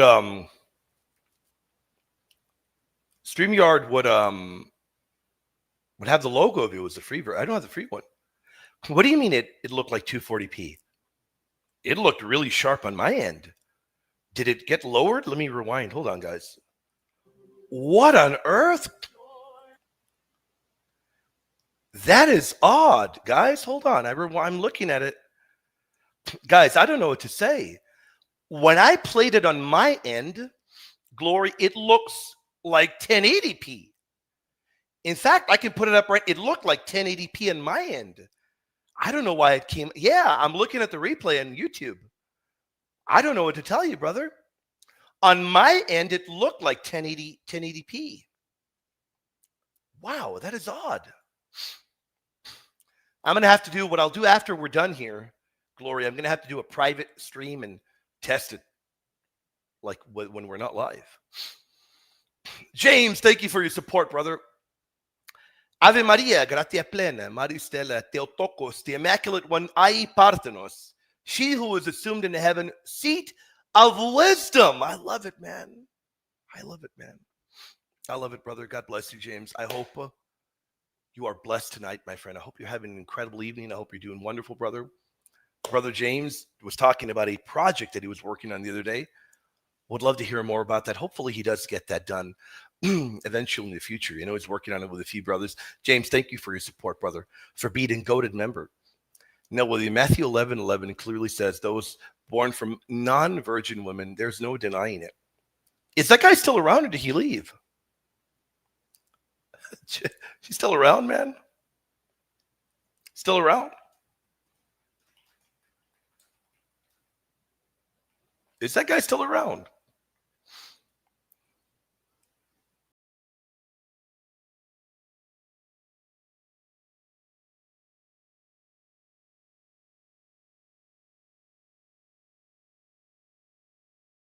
I'm sorry, guys. I hit the wrong button. What did I do? I'm sorry. Hold on. Did I miss that? Regina Celli. Forgive me, brother. Forgive me, me culpa. I just saw. You heretic, man. Sorry, brother. I missed that one. God bless you, brother. Are you serious? Really? Is that real? I haven't seen him in a while, man. By the way, God bless you. Thank you for your support. God bless you, James. You rock, brother. AB, I didn't mean to get a bit heated in the chat. I want you to. If they're talking bad about Holy Mother Mary, defend her with all your might, brother. I don't mind at all, my man. I get a bit hot-blooded when people go after Our Lady, and rightly so, brother. You should, man. You should, brother.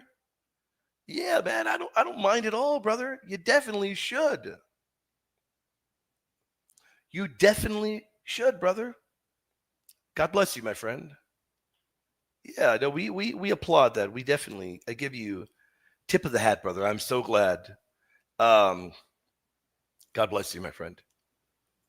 We have any questions? Let me see. Hi, William. How you doing, Tony? How you doing? Be fierce is correct. Let me see. Hey, Gary, how you doing, brother? Oh, I'm doing fine. Awesome, Am I on brother. stream? Great to see Oh, you. I'm in the show. Awesome. Yeah, you're the show, brother. What's up? What do you got in your mind? Well, I know you were reviewing the chat. Yep. There's some funny comments in there. I love it. We have an amazing crew. We got a great crew, man. We have I think we got the best, man. I love our crew, man. They're phenomenal, man. As usual, this is going to be light. I'm not heavy duty question stuff. There's no worries at all, brother. There's no worry at all. I was doing a search while you were getting questioned about the first liturgy and hymns of Mary, and I put that in the chat. I'm not sure if you found that. I didn't see that in the chat. I didn't see what quite early in the 300s, 200s, 300s. And plus, there was also some, for some reason, I think the crews, not a criticism, but in the catacombs, they also put pictures and images of Mary. Sure did. So no doubt. Yeah, no doubt. Now, I think the hymn you're referring to, and the reason I didn't bring it up is because the brother Zeke wanted to know about liturgical celebration of the Assumption. The hymn you may be referring to is probably the Subtuum Praesidium. Yeah, it may not have been the Assumption, but right. Yeah, it would be the Subtuum Praesidium. That's why it's still good though. There are very early hymns about Mary. Still a really, really good point. Famous word Theokos or whatever it is. Oh yeah, Theotokos. Yeah, there's no doubt about that. Yeah, I love that. It's beautiful, isn't it, brother? It's phenomenal. What a gorgeous, beautiful hymn. Yeah, and during the you're talking about Revelation and the stars, but I also mentioned the Star of Bethlehem. So stars are a recurrent theme, and then Genesis there were stars too. Oh yeah, so absolutely. When you're in the middle of the thick of stuff, you don't have time to read all this, of course. Right? Yeah. At times, certain things get past you. Certain things you forget. How do you like the dialogue with the brother Zeke? Though, do you like it? I really liked it. Good. I greatly appreciate what you're doing. Thank you, brother. Thank you so much. You are taking times and going one-on-one with people. You're out to save souls. That is the goal here, man. That is the goal, to reach out to people that really need to learn and really want to, are hungry for the faith and want to learn. That's the goal, brother. That's the whole goal, man. Yeah, and I greatly appreciate it. And thank you, brother. Thank you so much. What was that? I had one other thing, but my mind. Yeah, anything on your mind, brother? Anything? No, that's probably good. I just wanted to go over. Like I said, it was going to be light. All right. And if you want to come up later, don't hesitate, brother. We'll be here at least another 35, 40 minutes, maybe even an hour. We'll be here longer. Okay, thank you very much. Hey, God bless you, Gary. Wonderful talking to you, man. Guys, Gary is incredible. He's great. He very often comes up here. When we got the crew of the Apocryphal Apocalypse, we love talking to him. He's amazing. He's great. You guys are phenomenal. Remember, it is AMA now. Ask me anything. Pulverize my brain asking me anything. By the way, guys, I want to ask you guys, last night, right after our show last night, man, did we have a good time. We went live. We did a members-only stream. I had no clue how to do that. I hadn't done that before, to where if you're a member, you're able to join. Did a members-only show. Did you guys like that? Do you guys want me to do more like that? To where the members come up, you guys come here, and anything you guys have on your mind, we take anything you guys have on your mind. Anything you guys have on your mind. We'd love to do that. We'd love to do it more. By the grace of God, and hopefully we get around to doing that way more, guys. That really is our goal, to do more of those for you. Continue doing the regular ones open for everyone, and then the members ones as well, to where you get a chance to ask whatever you want to ask, pulverize my brain. Right now, we have people back here, but got to put a little bit of Vicks, guys. I love Vicks, guys. We got people back here, but they're not talking. If you have anything on your mind, faithful, let me know. What is your faith persuasion? And what do you have on your mind? And we'll take it, and we'll bring you back here. James the man, thank you for your support, brother. God bless you guys. You're probably thinking, man, I'm sick of hearing it from William. But I will repeat it all the time. We are here doing what we do because of your support. And we are incredibly grateful for your support, guys. Incredibly grateful, guys. We're able to do what we do because of you guys. You guys are the lifeline of our ministry. Thank you so much, guys. Guys, I do want to announce one thing, though. Can I announce it? Should I announce this? I guess I'll do it. I guess I'll do it. Yeah, I guess I'll do it. This would be a lot of fun. And I wrote it down so I can remember. We have been getting a lot of questions lately.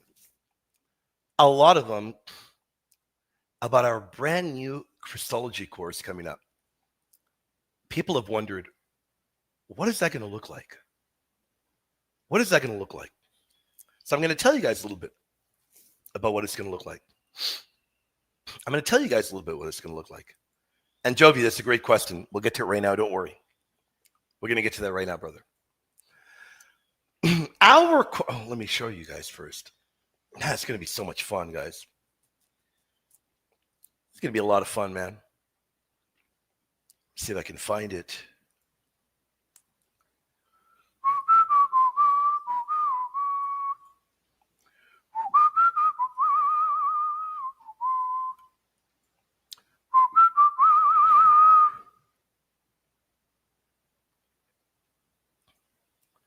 One moment, guys. One moment. I have a bunch of images that I'm going to use for that. You guys are good. I'll do it, brother. Do you want me to do that today? James, let me know. I'll do that today for the Marian titles. I'll do that today. Our Christology course will run multiple times a week in the evening. Remember, this is for Patreon supporters. Consider checking us out on Patreon, guys. Consider. You're going to love it. It will run multiple times a week in the evenings. The days and the times are to be decided. It will run a total of 3 full months. We're going to begin from the Bible, and we're going to go all the way to the Third Council of Constantinople. It will be fully interactive, and after class, there will be questions taken. We'll have slides, worksheets will be provided. It will be the GOAT of Christology courses, guys. The GOAT. The GOAT of them. God bless you guys. I hope you guys are having a great evening, man. I can't think of a better time to have than being. I can't think of a better time to have my evening. I could be having a big fat steak, but it's also great hanging out with you guys. I love you guys. All right, let me see. Ooh. So, just the question that's going to come up no matter what. Jovi says, I want to become Catholic, and I'm attending OCIA, but some papal actions confuse me, like St. John Paul II kissing the Quran, or the Pachamama statue situation. Why do they even do them? It causes confusion. It causes confusion. Do you want to come back here and we can dialogue, Jovi? And if you don't want to come back here and dialogue, there is no worry at all. I will answer it for you here, but I do want to look and see. Oh, look at this hater. Look at this hater. Oh, what a hater, man. I love Lord Jesus Christ reigns. Guys, this guy is awesome. He's just awesome. I love this guy, even though he's a flaming heretic. I love him. In fact, in line of all of my moderators I love, he is literally in last place.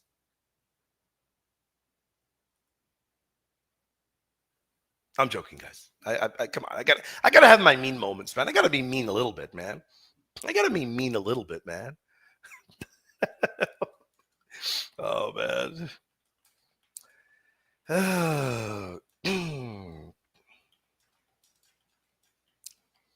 This is okay. So there are a number of things.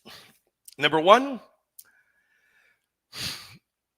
do we lament that St. John Paul II kissed the Quran? Yeah, I don't like he did that. I don't. I wish he wouldn't have done it. Does it make it heretical? No. By the way, audience, for anyone that does have questions, you're back here. You got something in your mind. Right-hand side, what is your faith? What is your question? Remember, I wish you wouldn't have done it. What happened, though? Well, in May of 1999, he was visiting Iraq, and the Chaldean patriarch handed him a Quran. And of course, as we see, as a sign of honor, of respect for the people giving it to him, he kissed it. Now, do I wish he would have done it? I wish he wouldn't have. Because Islam rejects the divinity of Christ, has theological errors, yada, yada, yada. But it was a gesture of courtesy. It wasn't a gesture of heresy. It was a gesture of courtesy, not of heresy. I mean, St. Paul quoted pagan poets without adopting paganism. I mean, just the other day, Pope Leo, people were going wild because what was he quoting? I think he was quoting some pagan figure or something. I don't remember what he was quoting. St. Paul quoted pagan poets. He didn't adopt paganism. Do you all know that the great angelic doctor, do you know he even used some Muslim philosophers? Yet he was a titan for annihilating Islamic doctrine. There are ways of doing things in a respectful manner. Now, why do I wish he wouldn't have done it? Because it caused confusion since then. But his act was a respectful manner. It was to show a desire for peace. And he wanted protection for persecuted Christians in Iraq. For people that are wondering why I wish he wouldn't have done it, the amount of confusion that has happened since then, it's widespread. That is really the only reason. But what St. John Paul II's intention was, it was very noble. He wanted peace. He wanted protection for persecuted Christians. He wanted peace. He wanted protection for persecuted Christians in Iraq. Intention matters a lot. And there was no intention to venerate the Quran or to venerate the doctrine within. At all. At all. Now, what about the Pachamama incident? Well, the Vatican has plainly come out and said there was no idolatrous intention. None at all. There was no idolatrous intention at all. What exactly happened there at the Pachamama incident? Well, you had Amazonian lay people that put idols symbolizing motherhood, fertility, and the dignity of indigenous women there.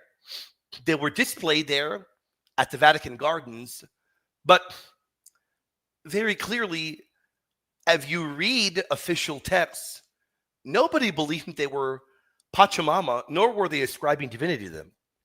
In fact, many people believe they represented Our Lady. Clearly. Now, could the event have been handled better? I think a lot of things could have been handled better. But there was no worship that occurred. There was no dogmatic approval of paganism ever, at all. I think that when we end up hearing people that all they do is spread confusion, that causes the issue more than anything else. Because if those things are going to keep you from being Catholic, well, then you would have never been a believer of God in the first place. You would have never followed God in the first place if you lived in the Bible times. Moses was the chosen leader of God, but he killed people, disobeyed God. He was barred from the promised land. Would you have been, Jovi, one of the ones that said, I'm done, I'm out? Moses disobeyed God. He was a murderer. He struck the rock. He was barred from the promised land. But Israel was bound to obey his teaching. What would you have said? Would you have said, I'm out? Where would you have stood?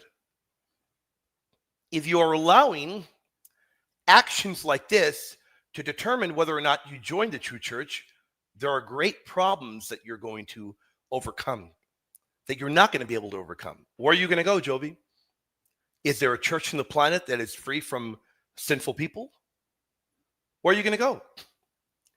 Are you going to go in Eastern Orthodoxy where they have equal problems, where there are patriarchs that have called Muhammad a prophet? Are you going to go into any other apostolic faith that have also had patriarchs that have kissed the Quran or honored the Quran? What if you existed during the time of Aaron? Aaron the high priest. What would you have done? Who was Aaron? Jovi, I've got to ask, who was Aaron? Do you know who Aaron was? You're a smart brother. You are absolutely drunk and Robitussin. But I love you, brother. I love you. So I'm going to flex for you. Why would I put, brother? You're trying to trick me. You're trying to trick me, you little snake. I'm going to put you in a headlock and I'm going to snap you. Tiger Bomb would burn my freaking nose off, you hater. I love you, man, because you're a hater. I love you more than ever. Now you are on the top list of my haters. I love you, brother. I love you, man. I love you. Dude, I know what Tiger Bomb is, man. You think I'm a fool, man? I love you, man. I love you. I love that kind of humor, man. I love that humor. I love it, man. I love cruel humor like that, guys. I love it. Who is Aaron? By the way, guys, I hope you don't mind that I go deep. And I want to tell you, Jovi, thank you for being a member and thank you for your support.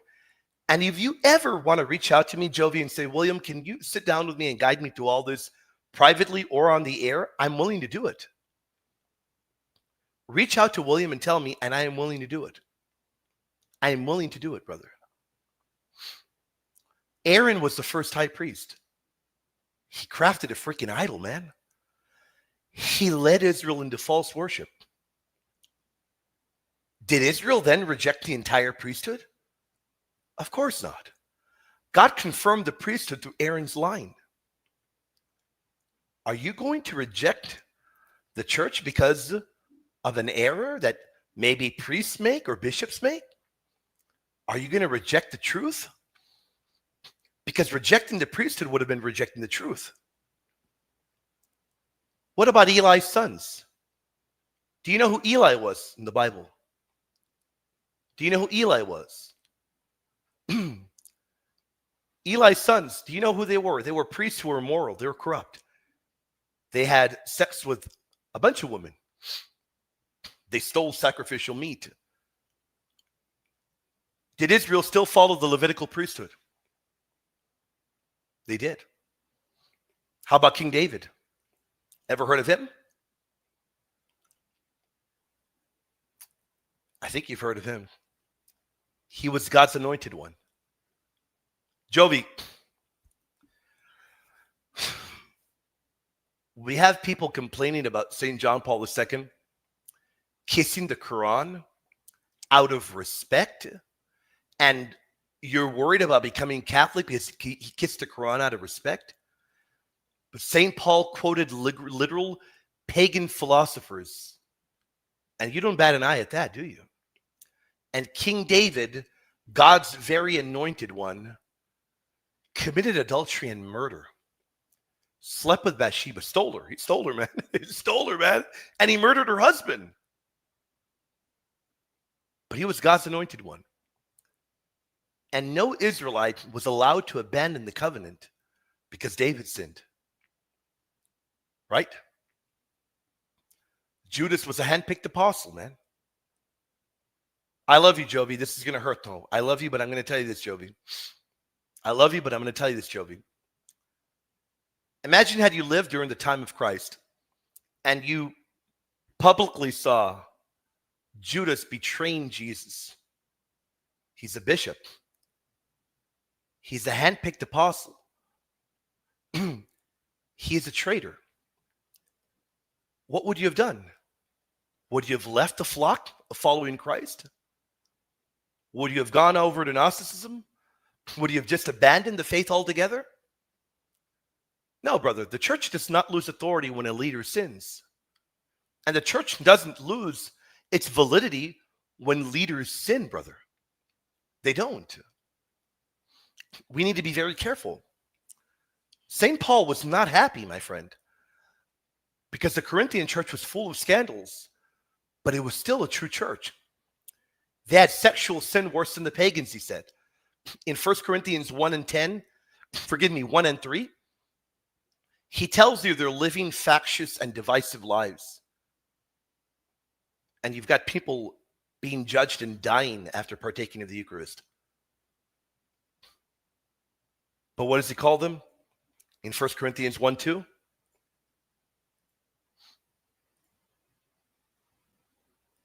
The church of God. The church of God. And he told them to repent within the church. Within the church. That is the pattern, Jovi. Imperfect leaders that we got to pray for them, man. Sinners we got to pray for. Scandal, corruption, weakness. But never once does God say, leave the church or go elsewhere because there are sinners there. No, Jovi, you do your due diligence. You realize this is the church Jesus founded. These are fallen men that need my prayers. And rather than running away, I'm going to come into that church and I'm going to be a warrior for the truth. And I'm going to teach people the truth. If the sins of priests or popes invalidate the Catholic Church, Jovi, then the sins of Moses, Aaron, Eli's sons, David, Solomon, Peter, and Judas, well, they invalidate the Bible's own church itself then. Which, by the way, that church is the one and the same. I'm just saying. I'm drawing that parallel. Everything's invalid. And God himself would be the author of chaos. Jovi, I hope that was helpful, brother. Sometimes William Albrecht is brutal. I get to the point, it may be brutal, but I care for you, brother. I care for your soul. I truly do pray and hope that was helpful, my friend. I hope that was helpful. Did you really mean Tiger Bomb? You hater, man. You really wanted me to put Tiger Bomb, man? What a hater you are, brother. 100%, man. I hope he did, man. We'd all be in trouble if he didn't. I hope he did. I hope he did. We'd all be in trouble if he didn't. Jovi, I care. If I didn't care, I wouldn't bother. God bless you, my friend. I hope that was helpful. There we go. William Cardinal Ga of Singapore must be a heretic, since as Archbishop of Singapore, he congratulates non-Christian religions on their important days. I guess he must be a flaming heretic, right? I guess he must be a flaming heretic. Of course he's not. No, he is not a flaming heretic. No, he's not. And James, thank you for your phenomenal support. Guys, we are here doing what we do because of you guys. Thank you so much for your support. You guys rock.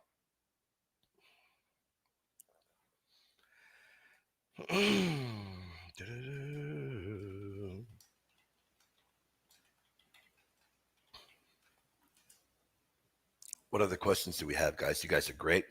You guys are phenomenal. God bless you guys. I hope you guys are doing great. Lino Molina. By the way, guys, if you guys are backstage, remember we're doing an AMA. Ask me anything you have on your mind. Pulverize William Albrecht's brain. Anything you have in your mind. I am thrilled and pumped to dialogue with you guys. I am very excited. Come back here. You can open for debate, question, anything you have in your mind. Are there any writings that show how the material world connects to the spiritual world? I am really fascinated by this issue. Of course, man. Of course.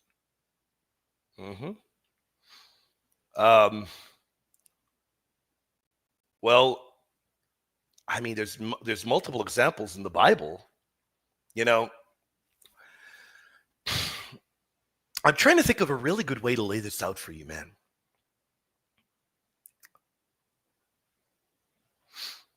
I'm trying to think of a really good way. So there is a foundational Catholic principle, Lina Molina, that God uses the material world as a conduit for grace, for presence, power, and for his divine revelation. Creation itself, now we believe in natural revelation. Creation itself reveals God. Material, spiritual revelation. A really good one that I can think of is Romans 1:20. His invisible attributes have been clearly perceived in the things that have been made. So the material world makes the spiritual truths visible.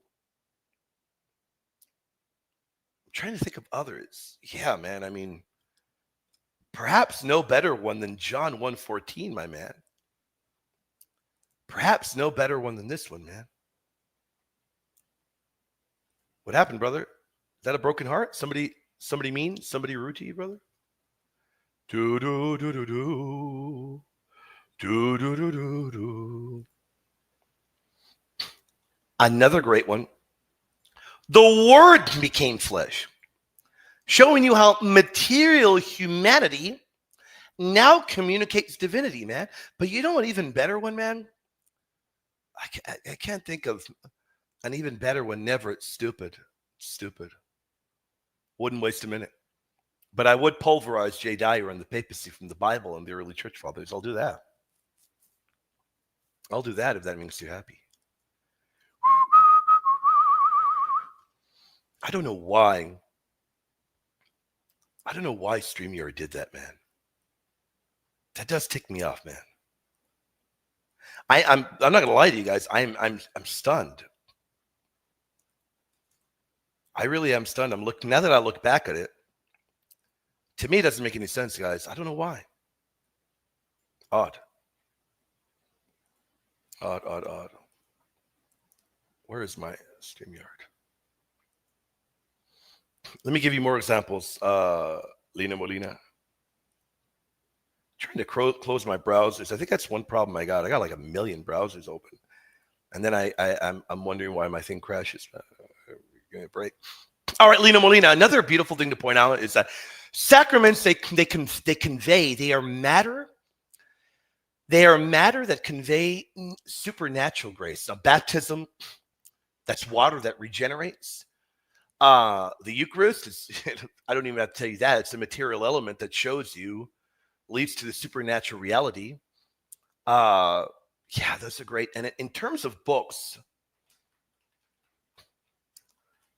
I'm going to recommend a few books for you as well, Lena Molina. Let me recommend a few books as well. I really like this book. This is one I really recommend. I don't know if you've ever read this one. Lena Molina, let me know if you have ever read this book. Let me know if you've ever read this book. That is such a good book. I really recommend it. See if it's available on Amazon. I've got that book. Wow, it's not available on Amazon, really? Let me see.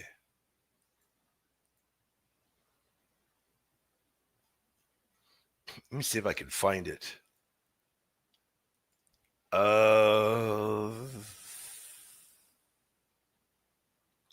Sorry, guys. Give me one moment.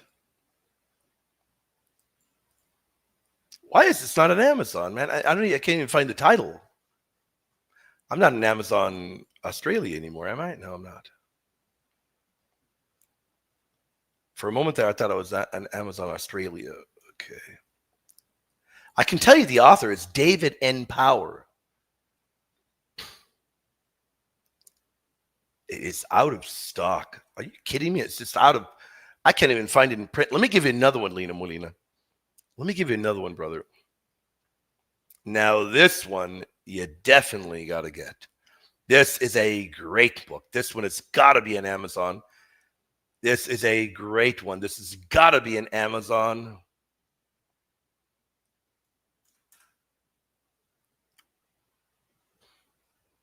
Are you kidding me, man? Are you kidding me, man? I'm having a wonderful time finding these books, man.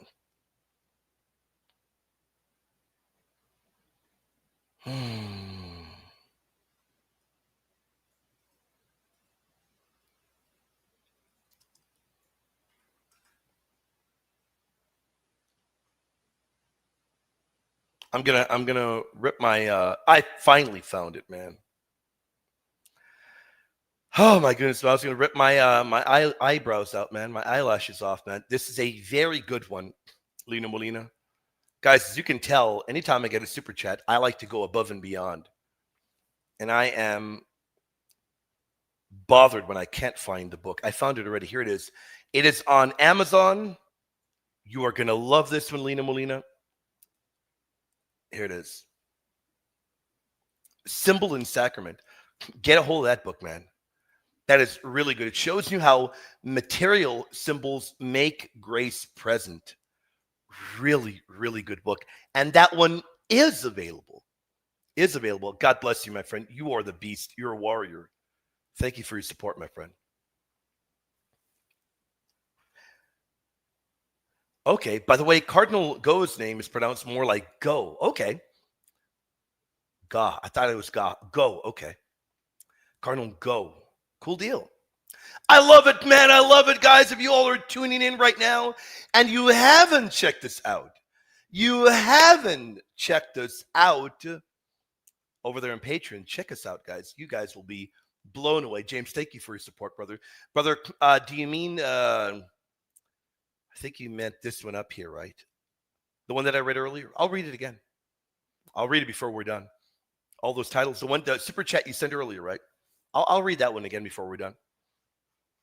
I'll look at it before we're done. Let me see who we have backstage. Do we have anybody else? Hold on. I want to see if we have any more questions, guys. Gary's back. What's up, brother? What do you have in your mind, my friend? This is just a quick one because you're almost wrapping up. I went on the website the other day to check out Mr. Lemonade. Right. And I wanted to comment, and the comments are blocked. You have to be a paid member to put a comment. What? I find that's a coward. So he only wants like-minded people to ask questions. Really?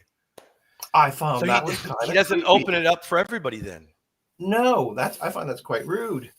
And then apparently he had a debate recently with a Catholic But boy, man, did he ever get somebody that really doesn't know their stuff. So he's looking for weaklings now. Yeah, And I was a little bit Closing up disappointed. his account to real questions. Yeah, and I don't know who that person is that he got there for that debate, and I don't want to speak poorly about that person because I have no clue who it is. I don't know who it is, but the person that he did get, I heard a little bit of the back and forth. I just wasn't very impressed. I wasn't, unfortunately. Just Yeah, wasn't if you very get impressed. somebody that's a Catholic for 3 months and you put them on, you're not going to get a good debate. Come on. No, you're not. You're not going to get a good debate. It isn't going to be a good representation. Yeah, I was bummed out by that. I really was. I think he's afraid of you, brother. No, he is. Definitely is, because I offered him many other debates. After that one debate that we had, I don't think he's going to come back. But I offered him many more debates. I said, hey, I've seen you did videos in Purgatory. We'll debate Purgatory if you want. You want to debate any and all of the Marian dogmas? I've offered him all of them. You know, he hasn't gotten back to me in any of them. I don't think he's going to debate me anymore. I don't. And that's fine. That's fine. I really don't care. But it is a bummer he's going for people that are neophytes, that are new, that don't know the faith very well. Yeah, and closed. He's closed up. You can't ask him a question. Yeah, that tells you everything. It shows you the level of honesty he's working from. Yeah, that's all I wanted to say. Thanks. Brother, great talking to you, my friend. God bless you, brother. You take care, brother. Always great talking to the brother, Gary. Yeah, I'm glad you love it. Glad you love it. Yeah, I didn't get to watch that whole debate, but I was made aware that Lemon Boy, Need God, Ryan, had a debate, and I was able to watch a little bit of it. I think maybe 10 minutes only. I didn't watch it all. But the overwhelming amount of people that I've talked to have told me that the Catholic didn't do well. I can't give my verdict, and I probably never watch a debate. I don't have any interest. And I don't have the time either. I don't have the time to watch it. But I probably won't ever watch it. But about 5-10 minutes I saw, I was just not impressed. I don't think the Catholic was very knowledgeable. I was a little bit bummed out. I don't think he was very knowledgeable. I don't think his pushback was good. I think Ryan got away with murder too often. I wasn't impressed. But I mean, it is what it is, right? I don't know who that Catholic guy is. I have no idea who it is, but definitely pray for that guy. It was definitely a bummer. And I'm guessing the end result was him winning the debate, right, Ryan? I guess. I don't know. I didn't watch it all. I didn't watch it all, guys. Anathema to those who condemn Tiger Bomb. I'll give some to you if you ever come here, brother. Maybe the Archdiocese will invite you by our request. I'll be there if they ever do, man. I'll be there like that, brother. Like that. I have been invited to many parishes, many. Been invited to England more than once. Been invited to Germany. Would love to be there, man. Been invited. Where did I get invited to? What did I get invited to?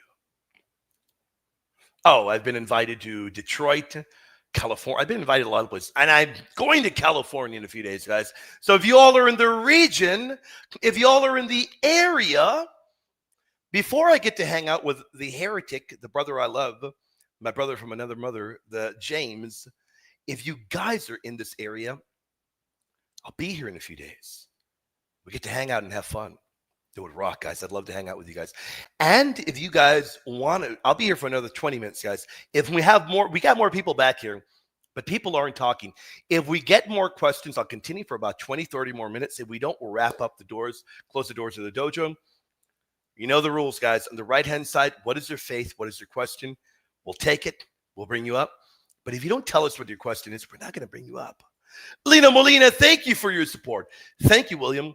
I am only asking because I'm working on a project against abortion, years in the making, expanding on my master's thesis from years ago. Lena Molina, are you? I am gonna guess you are fluent in Spanish as well.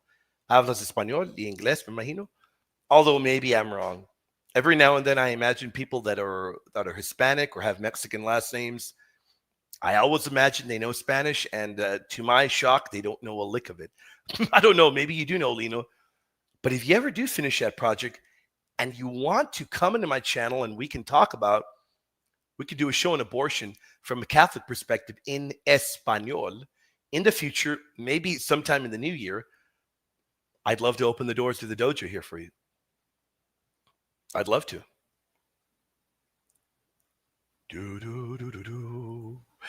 If I get invited, I'll go. Remember, guys, I do ministry full-time. We rely on your support to survive. If you guys invite me out there and they have me out there, I will definitely go by the grace of God. By the grace of God. I love it, Frank. I love it, my man. I almost forgot. Happy Feast of St. Albert the Great. You didn't drop it in the group, Heretic, did you? Did you drop it in the WhatsApp group, brother? God bless you, brother. And I want to call out who got gifted memberships. Guys, you don't think I forgot, right?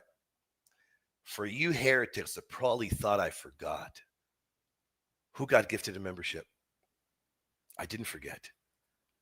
Edgar Salazar.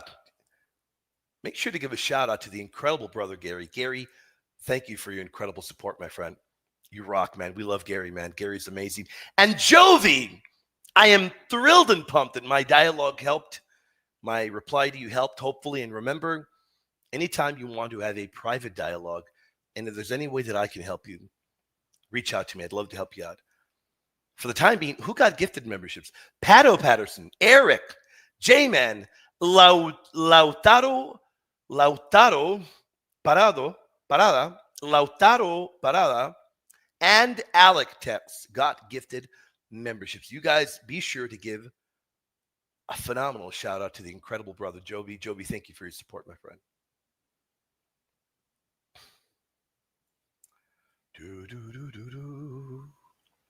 What do we have here?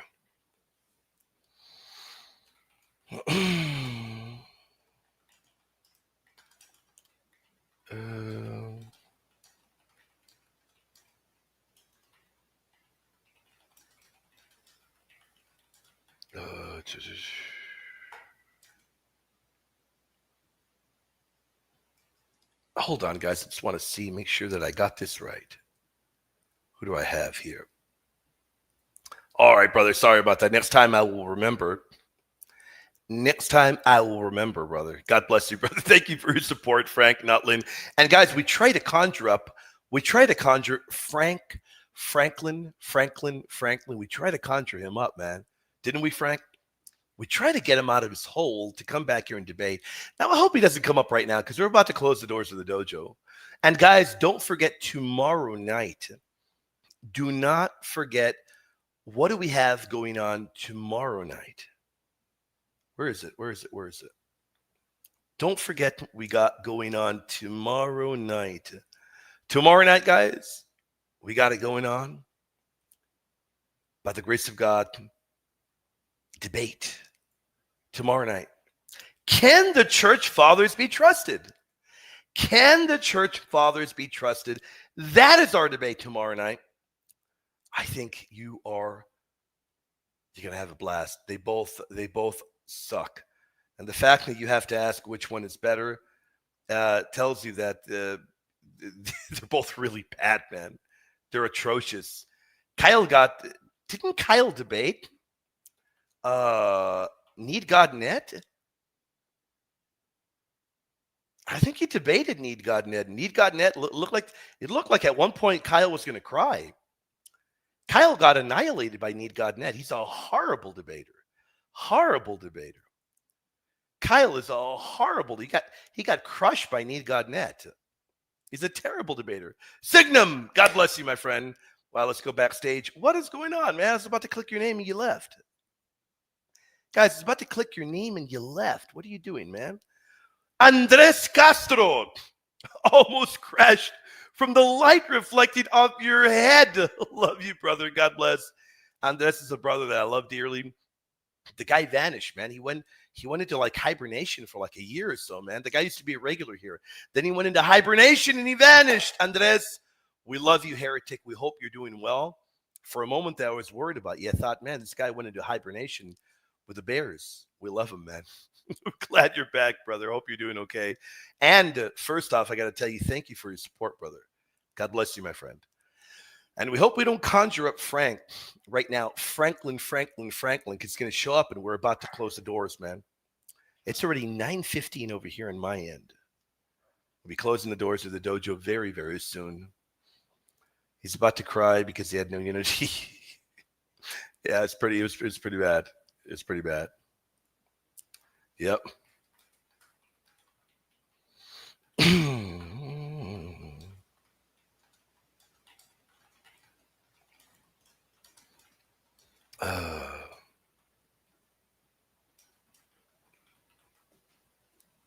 Who do we got here, man? Want to make sure we don't miss anything, guys. Halloween is... Oh, I don't know about that, man. I don't know about that. Maybe we will. Maybe we won't. You might be right. Might be gone. Might be gone for a year. Very, very, very well could be. I just wouldn't be shocked if he... Wouldn't be shocked if he showed up again. I really would not be shocked if he showed up again. I mean, I don't know. Man, no idea. Oh, who do we got? Oh, we got you. Hey, what's up, brother? We always show up right at the end, man. I know. Yeah, man. You got to start later. You got to start later so that I don't have this is late, man. What time is it for you? It's 9. It's 9:16 late for me, man. It's too late for you. Start at 9, man. Finish at 11 or 12, man. That's late for me, man. We're on different sleep schedules then. I go to bed very, very late, but I got material that I got to work on, man. I got a little girl, man. I got to pay attention to my little girl, man. Right on. Mine's 15, so she's not that little anymore. But yeah, she's always going to be a little girl, though, eh? For sure. There you go, man. So you had let's take it as quick as possible, and then we can. Okay. I mean, I'm willing to do a whole show with you, man. Reach out to me. Okay. We do a whole show. If you want to debate this, I'd be willing to debate you, or just do a show. Here's my email. But I saw what you said back there. You said that you believe Christianity. Well, tell the audience what's your main argument? So I believe that Christianity is not a continuation of Judaism. And you are agnostic, right? Yes. Okay. But an inversion of it, and I think that so we can look at God becoming man, right? That dynamic changes. You can look at one God becoming. I know that you'll say it's still one God, but basically 3 entities, right? One becomes 3. God becomes man. Yeah, definitely incorrect because we've got the Trinity in the Old Testament, so you're wrong. And if Christianity was an inversion, then the texts that we have all over the Old Testament wouldn't make any sense. So yeah, definitely. What do you mean? How would they not make sense? They make no sense because it's definitely not possible to be an inversion because the Hebrew scriptures explicitly prophesy another covenant, a new covenant. They flat out says it. So it's impossible it can be an inversion. The Messiah. Correct. Right. Even that is prophesied. There's so many prophecies that come to fruition, but the very words that it's an inversion, it's impossible. The book of Jeremiah talks about a new covenant. Ezekiel talks about a new covenant.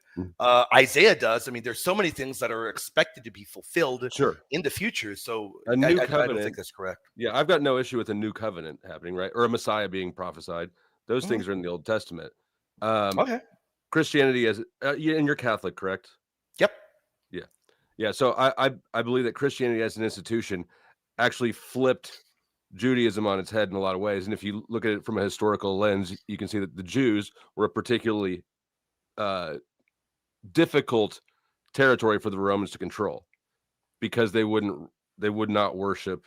I mean, we can agree on all that. None of that means that Christianity is an inversion of Judaism. Even if I agree upon all of that, none of that disproves the Catholic faith. No, you can't really ever prove a negative, right? I mean, I can prove the Catholic faith through historical evidence. I can definitely do that. And I just proved you wrong on what you said in the inversion and your whole inversion theory. You absolutely did not. You didn't make any case at all. Your very language of Christianity being an inversion of Judaism and not a continuation is annihilated by the very language in the Old Testament itself. In order for that to hold up, the text wouldn't read the way they do, my friend. It falls apart. The prophecies of a new covenant in the Old Testament. What do they say about the new covenant? How will you know if this is the right new covenant? It will not be like the covenant I made with your fathers. You're going to pour out a new spirit. You'll have a new heart. There's many different things, man. There's many, many different things. Many signs that come to be fulfilled only in Christianity. Now, of course, I'm Catholic, so I believe Catholicism to be the fulfillment, but Judaism predicted a continuation to transformation, and Christianity is that transformation. It's not a reversal of it. Do you think that God becoming man does that neutralize God in a way? I don't know what you mean by that. Well, yeah, I didn't ask a question well. What I mean is that God, there are certain traits that make something a God. One of them is that you're immortal, right? Sure. So if by taking God and making it into a man and then killing God in the narrative, that seems to be very undermining and against the foundation of what God was understood to be before then. No, you're incorrect, because Christ's divine nature remains fully immortal. So the God-man did die, you're right. He assumes a human nature. That human nature is capable of suffering and death, and that's a very prophecy we find in the suffering servant texts themselves, where that figure is a divine figure and that figure dies. So no, you're definitely wrong. Even there alone, that can only be fulfilled within Christianity. In the suffering servant songs, that is a divine figure. The language used for that figure is for a divine Messiah. The earliest interpretations are of that being a divine Messiah within Judaism. And that figure does die. And that figure is Yahweh. And there's really no way around that. Help me out here. There's a verse that says to be wise as serpents, correct? Isn't there? Okay. Do you know what I'm talking about? Yeah. There's lots of verses that talk about wisdom and the need to be that's insight. Matthew. That's multiple. I think it's Matthew 10. I forgot where else. Okay. It's in the Synoptic Gospels. I think it's in more than one. I know it's in Matthew 10. It might be in the other Gospels too. I don't remember. Do you believe that the world is of the devil? Is the devil? This is the devil's world we're in. Created by God, but run by the devil, basically. Well, it's the prince of this world. Right. Excuse my inaccurate language. Yeah, I mean, we got to be very careful there with the kind of language. So it's not the devil's world, because the earth is the Lord's. So is the devil does God call him the ruler? Right? Yeah, because he rules the wicked, and because of his influence and what have you. But the world is God's, and the Bible's very clear about that. Okay. Now, do you think that it's wise of us to be skeptical, since we're in a world that the devil's the prince of? To be I think that's the best way, man. I came to Catholicism from being incredibly skeptical. In fact, I believe through my intense historical research. That's how I came to believe, because I went from a period of being a Protestant for many years, and I felt duped when I found out it was false. And I was very, very upset for the longest time. I came to believing, and I came to my convictions of Catholicism primarily through historical research. Now, do I have faith as well? Of course I do. But a lot of my faith is based upon historical research. Do you think that, I mean, how your skepticism, I find it hard to believe that skepticism is what brought you to the biggest denomination of the biggest religion on earth. Oh, it did. It sure did. Whether you think it's hard to believe or not, it sure did. I was skeptical of everything once I abandoned Protestantism. And I began to study the historical roots of the faith, and I came to the conclusion that Catholicism was the ancient faith founded by Christ. And there's no doubt about that. Now, whether or not you reject that or not, it is the ancient faith that Christ founded. Now, you can very well say, well, even if it is, I believe that Christ was a fraud, and I don't think that faith is of God. Whatever. I do believe it is of God, and I think the bodily resurrection is attestation to the divinity of Christ, and I believe his church that he founded is the Catholic Church. Warts and all, man. And there's a lot of warts, man. A lot of sinners there, man. Yeah, I went to Catholic school, so I'm familiar with it. Okay. You grew up Catholic, or no? You didn't grow up. No, Catholic. I'm not Catholic. I'm in Kansas City. It's very Irish Catholic around here, and the public school system is terrible. So there's a lot of Catholic schools that fill in the gap. And so I went to high school, a Catholic high school. Gotcha. Jesuit high school. Okay. But okay. Well, I won't keep you, but I will email you if you want to talk more in the future. I think I'd love to do a whole show with you. I'll give you a whole show. We'll talk 2-3 hours if you want. Okay, good deal. And that'll give me a little more time to be prepared instead of just rushing out of the shower because I heard you have limited And I time. can even begin an hour earlier, and then we can go. If you want to go later, we can do a Saturday night. We can plan for next Saturday. I begin an hour earlier. We'll go 3 hours if you want. I YouTube full time, so I'm pretty flexible. Let's do it. You got a channel? Yes, I do. Powder Dusty, I imagine. The Powder Dusty, at the Powder Dusty. I can drop a link backstage for you. Drop the link, man. Drop the link. Definitely reach out to me. We'll talk. We'll get in touch. Think of everything you can. Come with the idea of pulverizing my brain. Don't worry. I'm very respectful. It'll be a lot of fun, brother. Right on. Hey, I appreciate you. Hey, take care, my friend. We'll talk soon. Guys, pray for that. You guys will get very educated. You're going to get very educated, guys. You guys are going to learn a lot by the grace of God, because we'll do a whole show just on that. If you guys like it, we will do a whole show, and we'll just talk all about all of his objections, and we'll deal with that. I hope you guys are looking forward to that. Hopefully we'll be able to get to that. With that in mind, let's see if we have anybody else, man.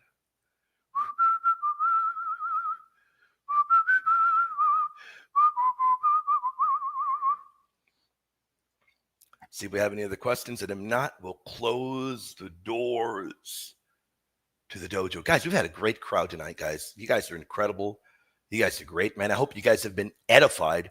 I hope you guys have had a phenomenal evening. I do want to make sure I didn't miss any super chats, guys. I almost forgot this one.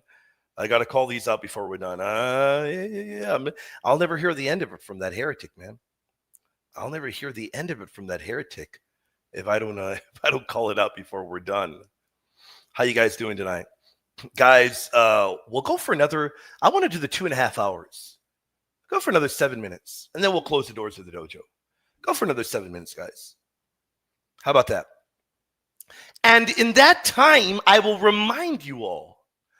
I will remind you, heretics, that I am thrilled and pumped to meet you all. If you all are in the region,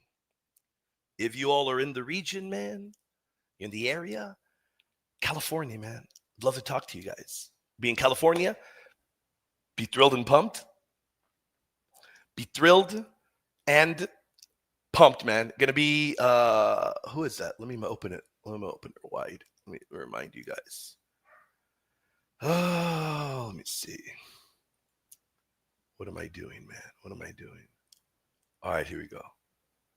Who do we have? We got Father Philip, Father Glenn, Rose Sweet, myself, Anthony Acosta, Eric Tafoya, Everard, and Maravich Estevan. And I know that they left off, what's his name?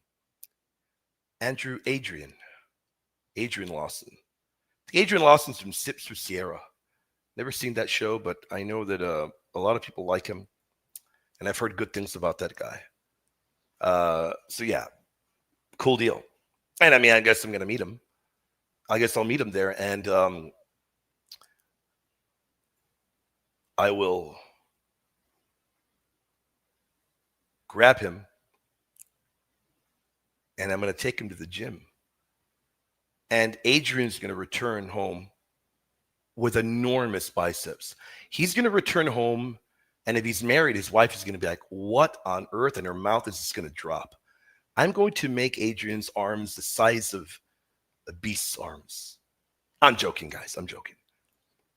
I don't want anybody cramping my space as I work out, so I'll probably hide from everybody.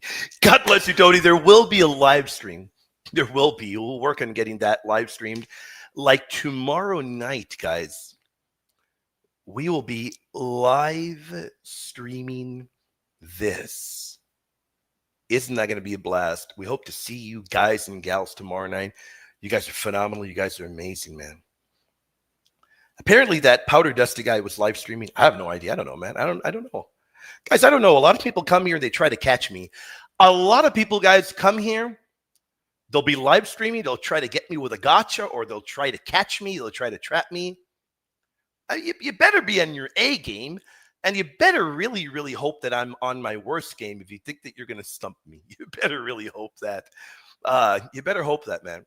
I don't know, but he's friendly. I got nothing bad to say about it. Nothing bad to say about that. Guy's friendly. Get along with him. He may be an agnostic. Pray for the guy. Pray for him. Hopefully, by the grace of God, he'll come to the fullness of the faith. And we'd love to dialogue. We'll do a whole show with the guy. The guy doesn't believe that Catholicism is the truth. He believes that Christianity, as he said back here, Christianity is an inversion of Judaism. It is not a continuation of it. So, yeah, I don't know. I don't know who that guy is. He's from the Panelverse. I have no idea who that is. I don't know who that is.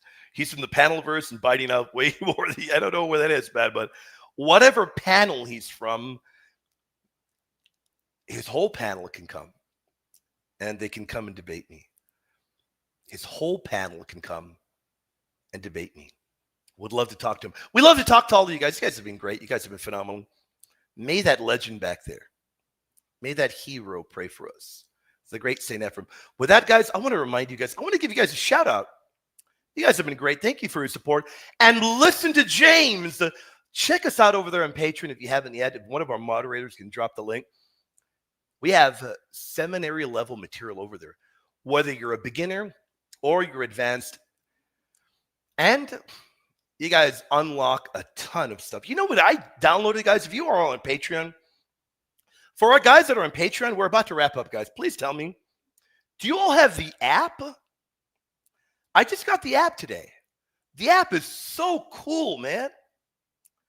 And why did I get the app? I'll tell you why I got the app. I want to make sure that the content that I am putting out looks phenomenal, that it looks great. I want to make sure that everything that I'm putting out for you guys is the very best. That's what my goal is. So, yeah, do you all use the app? I love the app. So if you all are Patreon subscribers already, get the app if you haven't yet. Check us out on Patreon if you haven't yet. And we're going to close the doors to the dojo. We're going to remember Ave Maria, gratia plena, Maristella, Theotokos, the Immaculate One, ai Parthenos, she who was assumed into heaven, seat of wisdom, Regina Coeli. There's another one. What was the other one? He forgot one. What was the other one? Panagia is another one. You forgot that one, man. You forgot that one, heretic. That is one of the main ones for Mary. Another one is Amomos, the stainless one. So there you go, man. I gave you more than you put. I gave and I added more. Guys and gals, we're going to close the doors to the dojo now. You guys are incredible. You guys are phenomenal. And I love all of you all. We're going to close it with prayer, guys. Thank you for your support. Our Father who art in heaven, hallowed be thy name, thy kingdom come. Thy will be done on earth as it is in heaven. Give us this day our daily bread. Forgive us our trespasses as we forgive those who trespass against us. Lead us not into temptation, but deliver us from the evil one. Amen. Hail Mary, full of grace, the Lord is with thee. Blessed art thou among women. Blessed is the fruit of thy womb, Jesus. Holy Mary, Mother of God, pray for us sinners now and at the hour of our death. Amen. Father, Son, Holy Spirit. You guys are phenomenal. You're incredible. We're back again tomorrow night. And guys, I'm going to have to play my old outro right now, which is still a great one, man. I love it, man. But I don't know what is going on with that other one. It has got to be something with StreamYard, and I have the pro version of StreamYard. Don't worry, guys. I will get that fixed up by the time we go live again. I love all of you guys. Pray for me. I'm going to be praying for all of you guys.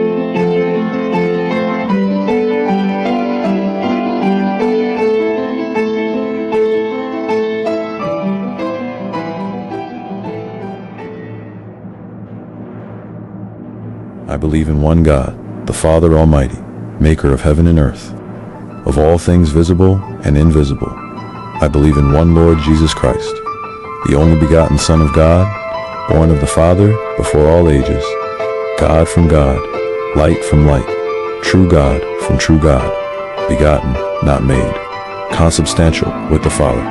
Through him all things were made, for us men and for our salvation. He came down from heaven, and by the Holy Spirit was incarnate of the Virgin Mary, and became man. For our sake he was crucified under Pontius Pilate. He suffered death and was buried, and rose again on the third day. In accordance with the Scriptures, he ascended into heaven, and is seated at the right hand of the Father. He will come again in glory, to judge the living and the dead, and his kingdom will have no end. I believe in the Holy Spirit, the Lord, the giver of life, who proceeds from the Father and the Son, who with the Father and the Son is adored and glorified, who has spoken through the prophets. I believe in one holy, Catholic, and Apostolic Church. I confess one baptism for the forgiveness of sins, and I look forward to the resurrection of the dead and the life of the world to come. Amen.